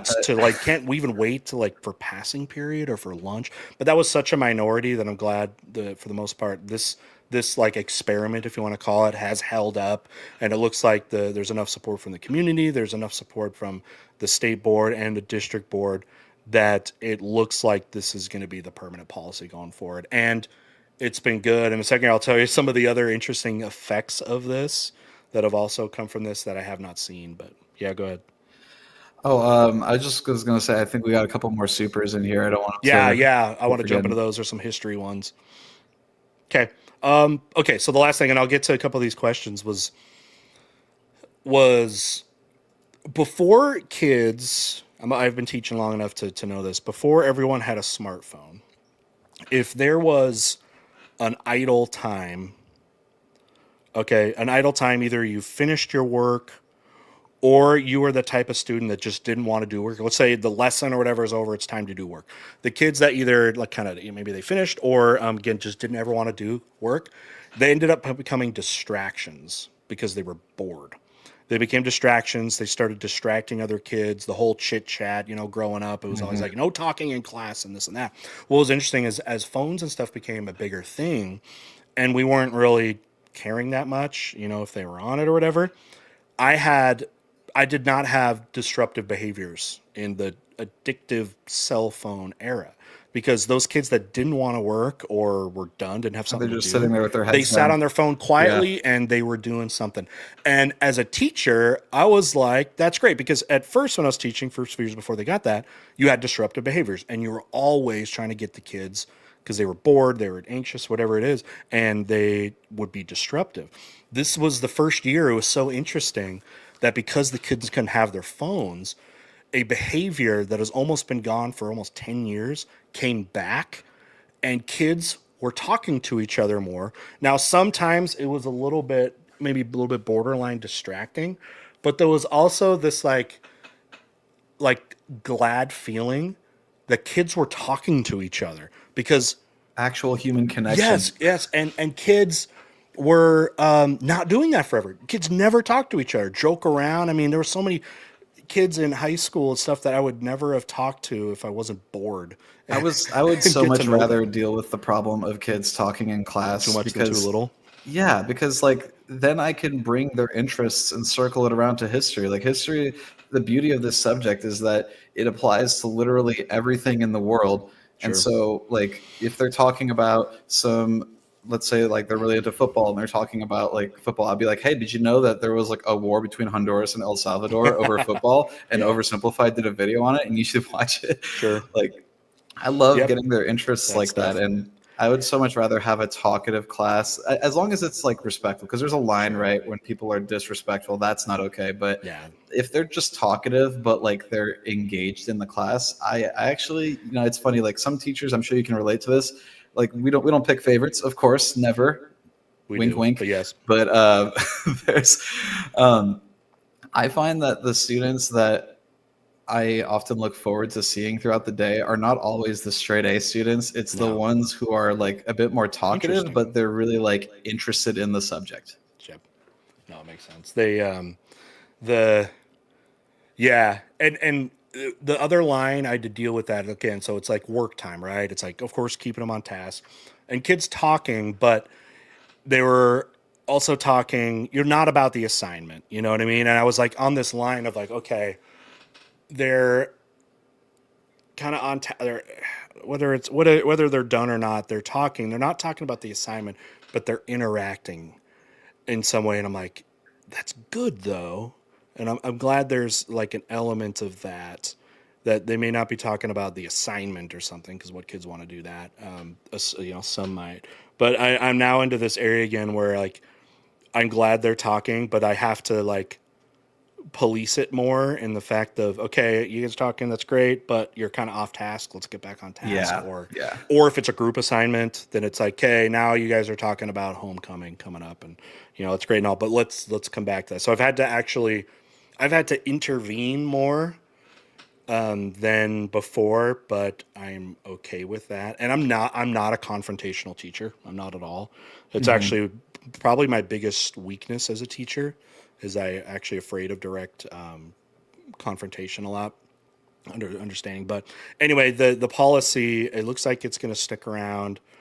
I'm happy for it, and it's like reminding me back to what teaching was like before, because you had asked a long time ago, like, but you know, before, what the challenges are. We're actually coming back to it, and it's been good. And in the post-COVID era, you're actually going to hear a lot of students, you know, they're like, I get sick of staring at screens and stuff, so now I can like talk to students, or even have a piece of paper and like tactically write. And amazing how we've swung back. I thought we would never be the same, and I don't think we will ever be the same educationally. Much like history, we come back around. It doesn't repeat, but it rhymes. Yep. All right, let's get to the super chat questions. By the way, I plan on being on for about another 10-15 minutes. Then Okay. I gotta go. We've already almost burned up 2 hours, so you know, maybe another time we can go. I don't think we'll have time to go through like rubrics and some of that other stuff. Yeah, we could spend If another you're hour willing or to, two on that. if you want at to least. come back another time, we can talk more. Although I know everyone wants to talk history, and we're probably talking about stuff so many kids don't care about, but maybe you're interested in knowing what history and being a teacher is like on the other side of the desk, the teacher's desk. For some of you, hopefully you found value in that. But of course, we got history here, but we're teachers, so we're going to be talking teaching. So here is a question from V-Man, $5 super chat. Thank you so much. What are history topics you want to learn? And second, what is the oldest executive mansion in the Western Hemisphere? Hint, it's owned but not part of the U.S. Do you know what he mean? Do you know what an executive mansion is? I don't know what that means. Yeah, I don't know. Maybe something related to government, like a governor's house or something.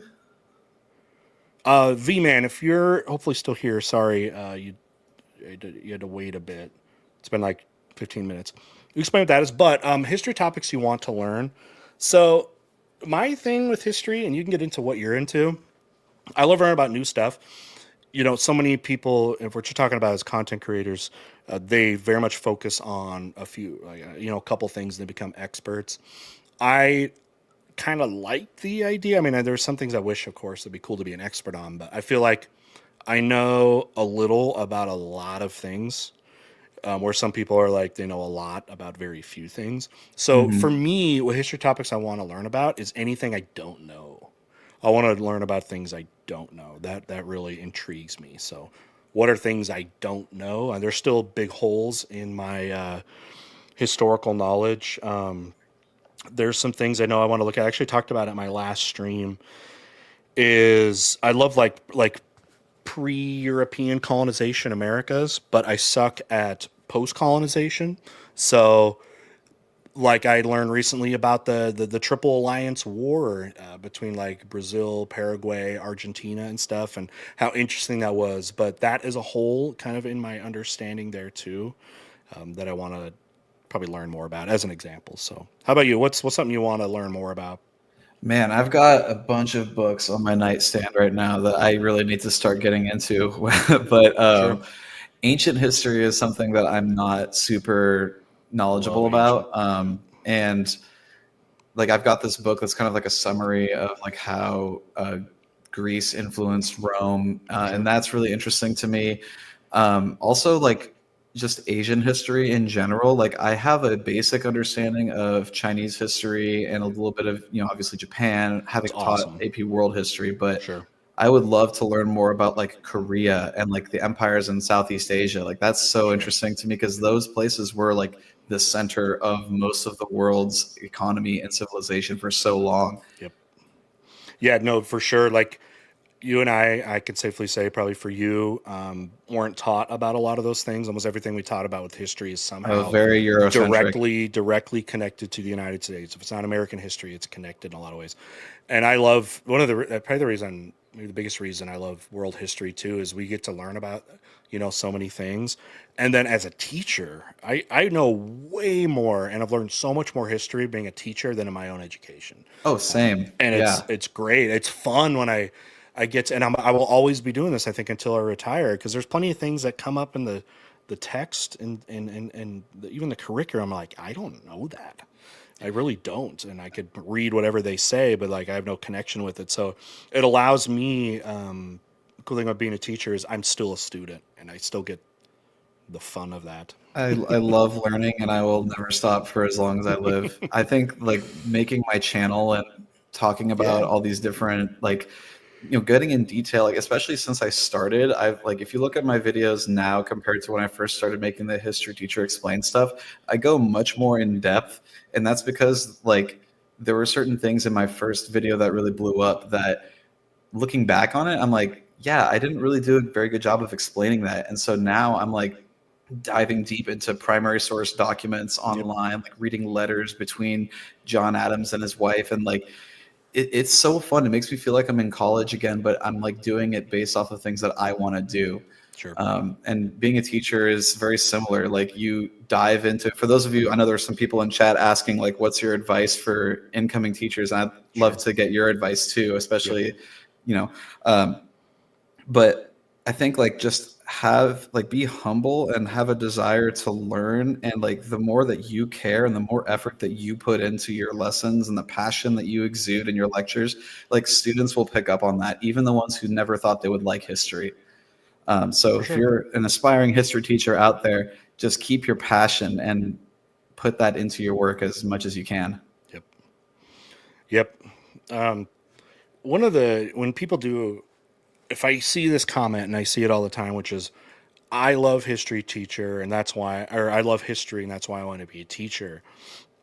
I actually have to call out those people in some way, because if you are getting into history because, or teaching because you're in history, just because you like history, you actually might hate teaching history. Yeah, that's true. Because, and I tell this with everyone, you have to like kids, okay, as at least as much as you like history.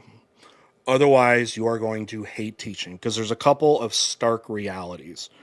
I don't care, it doesn't matter if you're in college, if you're teaching as a professor. Your students as a whole will never have the passion for history that you do. A couple might, but your run of the mill student will not. You have to like teaching. Just because you like history, you have to like kids. You have to be able to be like, okay, this kid didn't get some passion out of history out of it, but we found I found other things to have a success. We had a good relationship. They made friends, whatever it is. What ends up happening for a lot of people in teaching, and this is for any subject, maybe you love biology or something. A lot of those ones that they may know the curriculum, they may know, again, the content extremely well, but they don't understand the whole like teaching and the being able to deal with teenagers who have much more important things going on in their life. Those teachers get burned out and they're gone pretty quick. Yeah, They're that's gone. true. That's a They major quit. caveat to the point I was making, which Yep. I think the passion can take you a long way, but you at the end of the day, you're like teaching is not just talking about history. Like as we mentioned earlier, it's not so much about the content and the wars and the whatever. It's teaching kids how to read and how to write. Sure. And if you're not okay with a student saying that World War II ended in 1990, then you need to reevaluate your reasons for becoming a teacher. Yep. Here's something I think that you might be able to evaluate yourself a little bit if you want to be a teacher. Would you still be a teacher if you couldn't teach history? If, let's put a hypothetical situation, you are going to get a job, you're out of college, you had your history degree, but they're like, crap, we don't have a history job, but hey, will you be the biology teacher again? And maybe you're like, I don't know much, but they're like, that's fine. Read the book or whatever, and you can learn enough to be a passable teacher. Would you still like teaching in that scenario? And I think if you say yes, you're probably much better cut out for teaching, because then you can now understand in yourself, why am I getting into teaching? Is it because of history or because of its teaching? And obviously, if you can combine the two, it's perfect.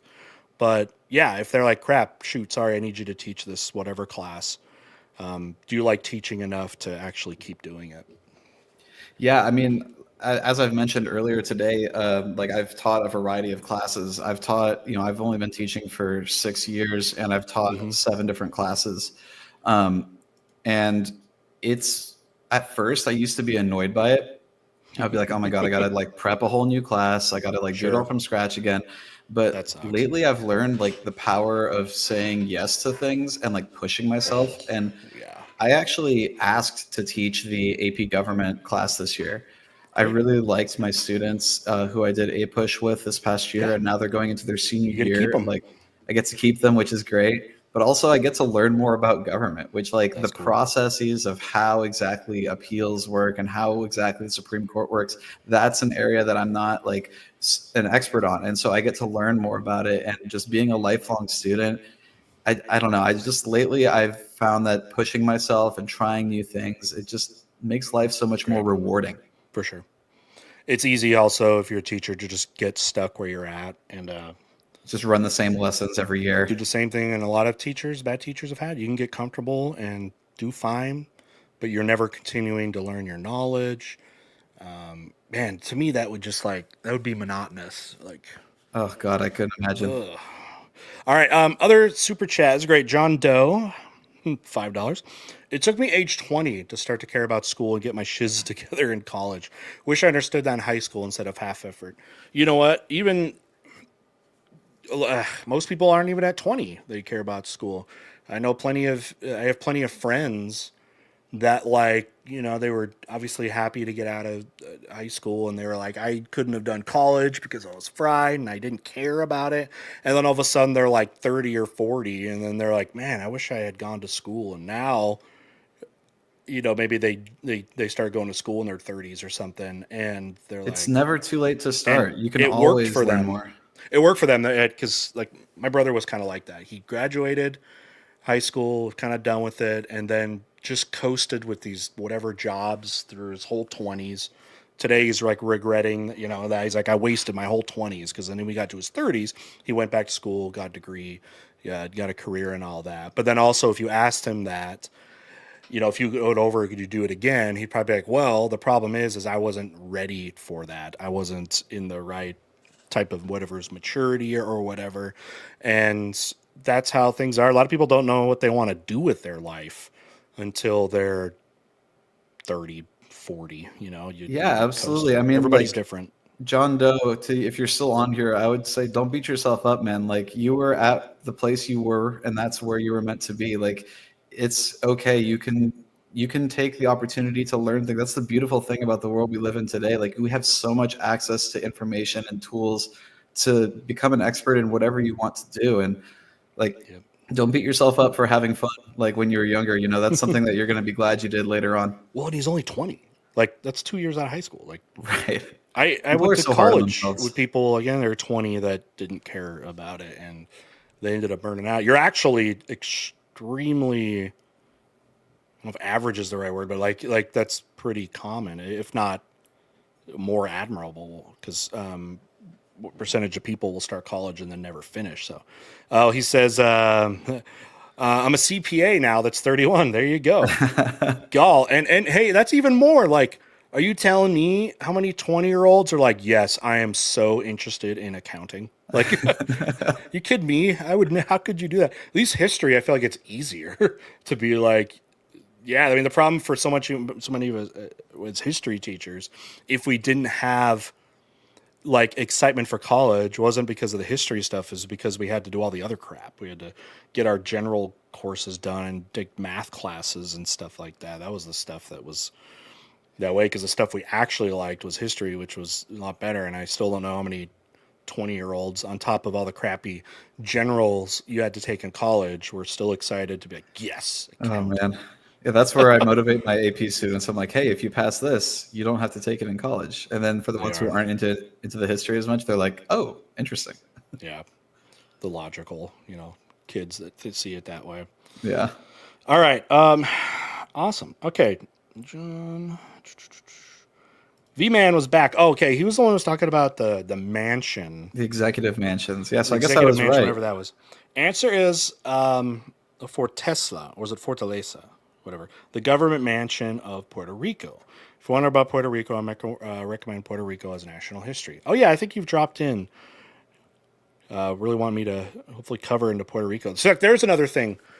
Like, okay, I know how the United States got like Puerto Rico, but a lot of the other like history, that was something to talk about more. And yeah, I don't know how much I can fit it into my education, but just learning about, like, as a teacher, but to know things, that's fantastic. This is one of, man, I'll tell you what, doing the content that I'm most famous for, which is the reaction content. Just like being a teacher, you learn about, oh my gosh, I can't believe how much stuff. I mean, I have 1,000 reaction videos. So that means I've watched over 1,000 history videos on the internet. Yeah, man. I was watching one of your videos, like one of your more recent ones recently, and I was just like, this dude knows so much. I was like almost intimidated to come on the stream with you. No, and that's not, well, yeah, and that's not because, like, going through college, extremely average history knowledge for like history major stuff. In fact, I would feel like I was inadequate in a lot of it. It's the only difference is I've continued that from being a teacher. And one of the coolest things, I guess, about reacting to stuff I have is all the little anecdotes I can add and all that stuff. That's the flavor. That is fun for kids. It's been fun. So, all right, V-Man, thanks a lot. All right, Ban, you sent me 5 BAMs. Bam, bam, bam, bam, bam. Where's that from? What are BAMs? It sounds like Serbia because he's talking about. Yes, Yugoslav. Are you? Oh, Macedonian. I forget. Oh wait, what's the? Okay, he's got a country ball, like Avatar. What flag is that? What's the red and blue cross? That's Bosnia. Oh, he's Bosnian, but that's not the Bosnian flag? I know that's blue and yellow, but Oh, all my right. apologies for saying Serbia then. All My right, bad. so we got Bosnian AM. Should I try to make up? I would like to say it's just BAMs and BAM currency, but okay. Anyway, Ben says, how much are Yugoslav war massacres, genocides, especially Srebrenica, mentioned in U.S. schools, if at all, because they are mentioned in European schools? Okay, so in AP World History, they're going to get talked about as examples of decolonization, like problems that came from decolonization, and maybe you look at it as paralleling some of the other independence movements and the violence that comes with that. So usually it's just talking about it as an example of the like the decolonization movement after World War II. And as far as getting the nitty gritty of getting into like Milosevic and all that stuff, I don't know, it's not going to be in there. It could be used as a good thing to know about if you need to use it as an example and just evidence of violence that comes through like independence movements with that kind of thing. Now, as far as like a U.S. history class, I mean, just teaching the regular world history. I mean, maybe you talk about it at like end of the Cold War kind of like context, and that's about that. I don't know. What do you think? Yeah, I mean, I would say that like similar to the question about like is Puerto Rico like talked about a lot. It's like especially for U.S. history, it's not if it's not directly related to the United States, it's not really going to be covered very much. I will also say that like for many teachers, we struggle to get through all of the content in the class. The pacing can be really tough. And so for things that were like from the 1990s to the present, sometimes that is a rush job that we do in like the last week before the test. And so in that context, we often don't have the time to get into the nitty gritty, like you mentioned, about the details behind these events. But yeah, I mean, it's definitely not something that's prioritized in AP's curriculum. Especially not for AP US. Yeah, Definitely obviously. not. Yeah. Yeah. In AP World, you're going to get that more than. But again, that's a university class, so in a regular like high school, it's not going to be talked about a ton. It can be mentioned. It's probably in the book and stuff like that. And I know, like my regular world history classes, I think I tried to force it in at the end there, but I can It's tell you hard not in those enough. last couple of weeks. Not enough, but obviously, as if you're like a Bosnian, I mean, that's Oh yeah. I'd be like, why on earth aren't people talking about this when you had the slaughter of thousands of people and there's ethnic cleansing? And I totally understand it. So Yes. thank you. All right. As we're wrapping up, I'll kind of clean out the super chats here. Then I got a shower. I'm going to NBA Summer League tonight, so I'm gonna Ooh, nice. go watch some hoops and with my family. So let me see. Okay, we had, where do we leave off? Jen, great supporter who is studying in Spain right now, an American in Spain. Ooh. All right, she is an animal person. She's studying like in business and stuff. I forgot what your idea was, Jen. It was like you want to start a business where it's like a coffee shop where you bring your dogs or something, or like A dog cafe. yeah, like a dog cafe kind of thing, which is kind of cool. She loves animals, worked at a shelter, and a prominent figure in my community is my dog, Frankie. And actually, she will donate for feed him treats, but it looks like she wants to know about do you have any pets? I do. And first of all, Jen, that is a noble cause, and I love that you're doing that. If I had unlimited funds, I would love to have some sort of an animal care facility. That would be amazing. Yes. I do Save have them two all. cats. I grew up having cats, dogs, hamsters. We even had parakeets at one point. We had fish. So I had lots of animals growing up, but right now I've got two little kitties that are from the same litter, and they love each other. It's so cute. Oh, cute. Oh wait, this is okay. You already did. I knew it was something. A dog bookstore. with dogs exclusively from the animal shelter in the store. So you can go there, read books, hang out with the dogs. You know what? You know what sounds fun? If I don't know if you have to like you have to buy the book. I love the idea. Can I go to the bookstore and have some dog come sit on my lap while I read a book? I'll do that. I think that's what she's going for. Okay, I may not buy it, but am I allowed just to like come in and like, hey, it's a shelter animal? I would also feel really bad if it was actually a shelter animal that needs to be adopted. But with the, you go over and some dog wants to come sit on your lap and just chill while you read a What book. if it was like a That sounds fusion where amazing. like the dogs win you over while you're reading, and then you can adopt them from the Oh, bookstore? for sure. You're like, dude, this dog is so chill. I can literally, I love reading, but I'm going to read a book. And he or she wants to just sit in my lap while I read a book. Okay, that's part of it. That's part of it. It is, what'd you say? It's a wholesome cyclical thing. That's awesome. Yeah, or you get Mr. Icy Wiener here, who has 5 dogs, but I want to adopt the whole shop. What a name. Awesome. Okay. But yes. Oh, Frankie, he did hear me. He sits on my feet. He's here. I guess they want to see Frankie. Hold on. Aw.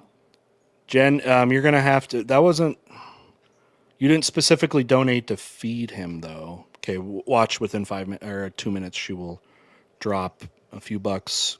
Cause one of the things has been if you want Frankie to come on and get, you can pay to give him treats. Like it lets me buy treats for him. So I bet that comes in. We'll see if she does that. She usually will step up for that. We'll see.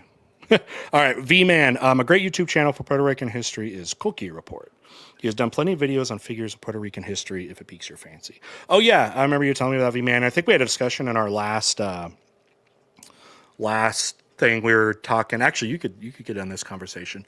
What do you think is the history or potential history of Puerto Rican statehood? Ooh, that is fascinating. I think that, I think in the political climate that we currently have, there's no way it's going to happen in the near future. Do I think that it should happen? Like, is it worth? If we're talking about American history here, and as I'm making my video on Assassin's Creed 3, like the whole thing is taxation without representation.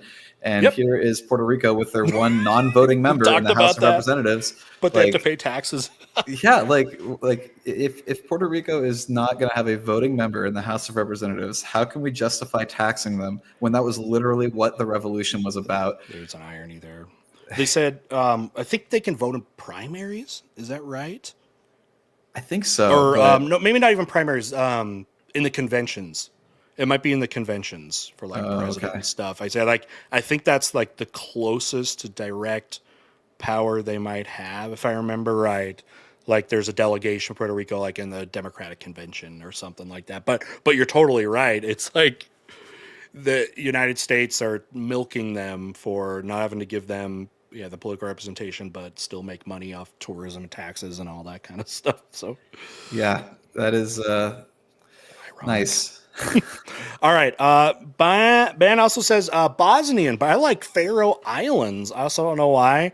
Faroe Islands are kind of interesting. Just islands of basically Viking descendants there. I always like to hear once in a while when their national soccer football team, like they'll play like Spain or something and lose by 100 goals or something. But that's a random thing to be interested in, man. Yeah, I have to confess total ignorance on that subject. Faroe Islands. Yeah, it's kind of like north of England and Scotland. Okay. And I think they're basically Scandinavian, but they're a little island chain. But I only ever hear about them when they're trying to qualify and like for the World Jen Cup is or popping something. off in the chat right now. Yeah, so I knew Jen would do this. So fine, Frankie Snacks. She's dropping 10 euros. All right, Frankie, you heard it. You heard Jen and you heard Snacks. So It's actually gotten to that point where he associates her name with the food. I don't know about that. He did hear his name and he heard Snacks. So all right. Hey, buddy. All right. You ready? You know what to do. Come over here. Frankie. didn't say it yet. I didn't even say roll over, but he just went through the things he does. It's like, okay, I'll sit, I'll roll over, Yeah. I'll play dead, Frankie, let me do all shake. the things. Shake. Shake. Good boy. Frankie, roll over. Good boy. Frankie, you have crimes against the state. You are sent to the death. Bang! Bang! You're dead. Good boy. Good boy. And then lastly, let's see if you're going to be patient. Wait, come over here. Stop. Sit. Ready? Wait. Stay. Stay. Go. Go, boy. All right. There's Frankie's tricks. Aw. That was the highlight of the stream for me. You know, she wants me to do videos where instead of me talking, it's like Frankie on screen. And he's the avatar, I guess. We need Frankie's opinion on Puerto Rican statehood. Puerto Rico. Or, yeah. Frankie, should Puerto Rico get statehood? You just laid down. I don't know how to interpret that. I don't know. I remember V-Man he's Puerto Rican. I think I asked him in our last conversation because he talked about that. I said, you know, what's the opinion obviously about statehood? And obviously they want it, but there's also, I'm trying to say it was even about how many people would like to be a United State or be like an independent country. And I think that is kind of split. Like some people want to join that. All of them would at least rather be a state. Even the people that want to be an independent country would rather be a full state than what they are now. Like anybody likes being essentially a territory, a colony. So, Yeah. anyway. All right. And then, yeah, Jen then popped off with 10 more gifted subs. Thank you so much for that. Enjoy, everybody. And then we'll make this the last one. The Puerto Rican Independence Party has a good shot of winning the 2028 election. Current PR is led by the Statehood Party, the center-right PNP, the centrist status quo are also unpopular. Okay, so the Independence Party, so they're just going to, lobby Congress or something for independence, so it's kind of growing that way. Interesting. Something to keep an eye on. Yeah. That is really cool. Okay. All right, you guys. Thank you to everybody that has come out. We're going to go ahead and wrap things up. I think I just got a text. I said my dad's coming over. We're going to go get ready to head out in a little bit. So, nice. All right. Hooded Beasts. Again, thanks for coming on. Let me give you a chance to plug anything. Tell us what you're working on. Where can they find you? Go ahead. Floor is yours. Yeah, thank you so much. First of all, just thank you for the honor of the invitation. It's been really fun to talk with you. I've actually had a really fun time. I was a little nervous coming on, but no, it's been great. I'm currently working on a massive video on Assassin's Creed 3, where I'm going to be explaining the historical context behind the events of that game. That will be coming out. My goal is early August. We will see about that, but that is the goal. So you can find me on YouTube just at Hooded Beasts. Go and subscribe to the channel, hit the notification thing so that you can get notified. I don't post super often. I've only got like 45 videos on my channel. So you definitely want to have the notifications on so that you can know when they get uploaded. For sure. But yeah, that's where you can find me. And thanks again to you so much, Mr. Terry. I really appreciate it. And yours truly might make a cameo in the video? I believe so. Yeah. So, I wasn't going to drop that yet. I didn't want to put that pressure on you, but yeah, so that is possibly a thing. Okay. So keep an eye out for your beloved Mr. Terry. For sure. All right. And from my end, thanks everybody. I haven't had a lot of stuff coming out. 4th of July weekend, I was chilling, working on some other stuff. So I didn't have a reaction video for you. However, I've been putting out shorts. Please, please, please watch the original content that's coming out recently. The shorts, if you guys have been seeing my shorts, we're actually doing pretty well in views. And you like those? The original content. I know it gets hard to find that stuff because you all know me about reaction videos. But I honestly think if you come watch some of the originals, you're going to like them. If you haven't been watching them, here is what I would call them. I would say it's Crash Course World History meets John Oliver. So Love that. Check out if those sound like they'd be funny or fun to you. They're funny, informative stories. But then also to really, because it is a different tone, collaborative project with one of my kind of Discord staff members and really becoming a helpful person on YouTube, Professor What. You've probably seen him in chat. It's a collaboration effort between myself, he, and an editor. We just did our first episode of our alternate history series, and that has come out. Episode 1 came out last week, and I think if you were into alternate history, you really like it. Professor What was he's the writer. I do the on-air stuff, and then we have an editor that's putting together. The first episode, the alternate history scenario is, what if Stalin did not die from his stroke? What if he kept ruling? What would the Soviet Union and history be like with that? So I think it's really cool. Check it out, especially if you're into Soviet history or alternate history, or just to support us. That'd be fantastic.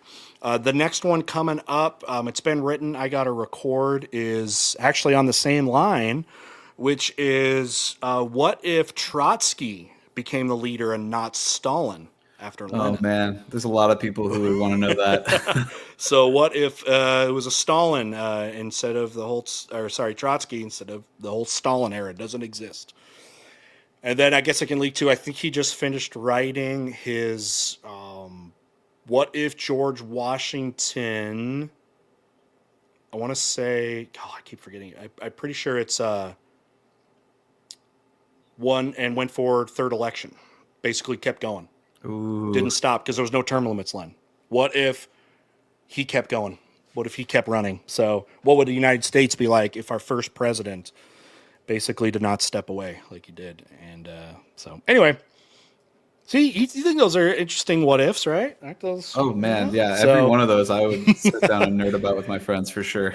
Awesome. Well, anyways, check all that out, guys. I'll try to get another reaction video for you tomorrow if I can. If not, definitely on Wednesday. I know I'm backed up on that, but there's a ton of content for you guys to check out. Thanks to all the channel members. You guys are getting early access to all my videos, plus hundreds of hours of content just like this that stays up for members only if you were not here live. Congratulations to all the AP students. I saw you peek in every once in a while, and a lot of you, I don't think I heard anybody come in say like, oh, I didn't pass or anything, or if you didn't pass. Maybe they're just not advertising it. Yeah, you're not probably going to go around a bunch of chats, and I dropped in Heimler's Discord chat. Of course, everyone's so happy and stuff, but congratulations on everybody, of course, passed. But I think I can speak for Hooded Beast for this. If you did, and you're watching, and you didn't pass, that test does not define you. If you didn't pass, it did not define you. It did not define you as a person, as a student. Keep going. You're going to be just fine. All right. With that being said, we'll play us out the way that we always do. We're going to be building the flag. All right. Thanks, everybody. Yep. See ya. We need to build the flag, protect our borders now. No entry from land or ocean. They keep taking our jobs, that's why we'll build the flag. Make America not be number 2. Ooh, big country, land of free, Statue of Liberty. She's scowling at anyone who arrives illegally. Please build the flag. We've got to build the flag. It will protect our borders, save our jobs. We'll build it up. We're gonna make America big and strong. We'll build the flag, and then the government will be profitable. We've got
it's Hot Dad here. Thanks a lot for watching. If you like what I'm making, blast that subscribe button, smash the share, slam those social media links, mangle some merch, or consider supporting me on Patreon. I love you.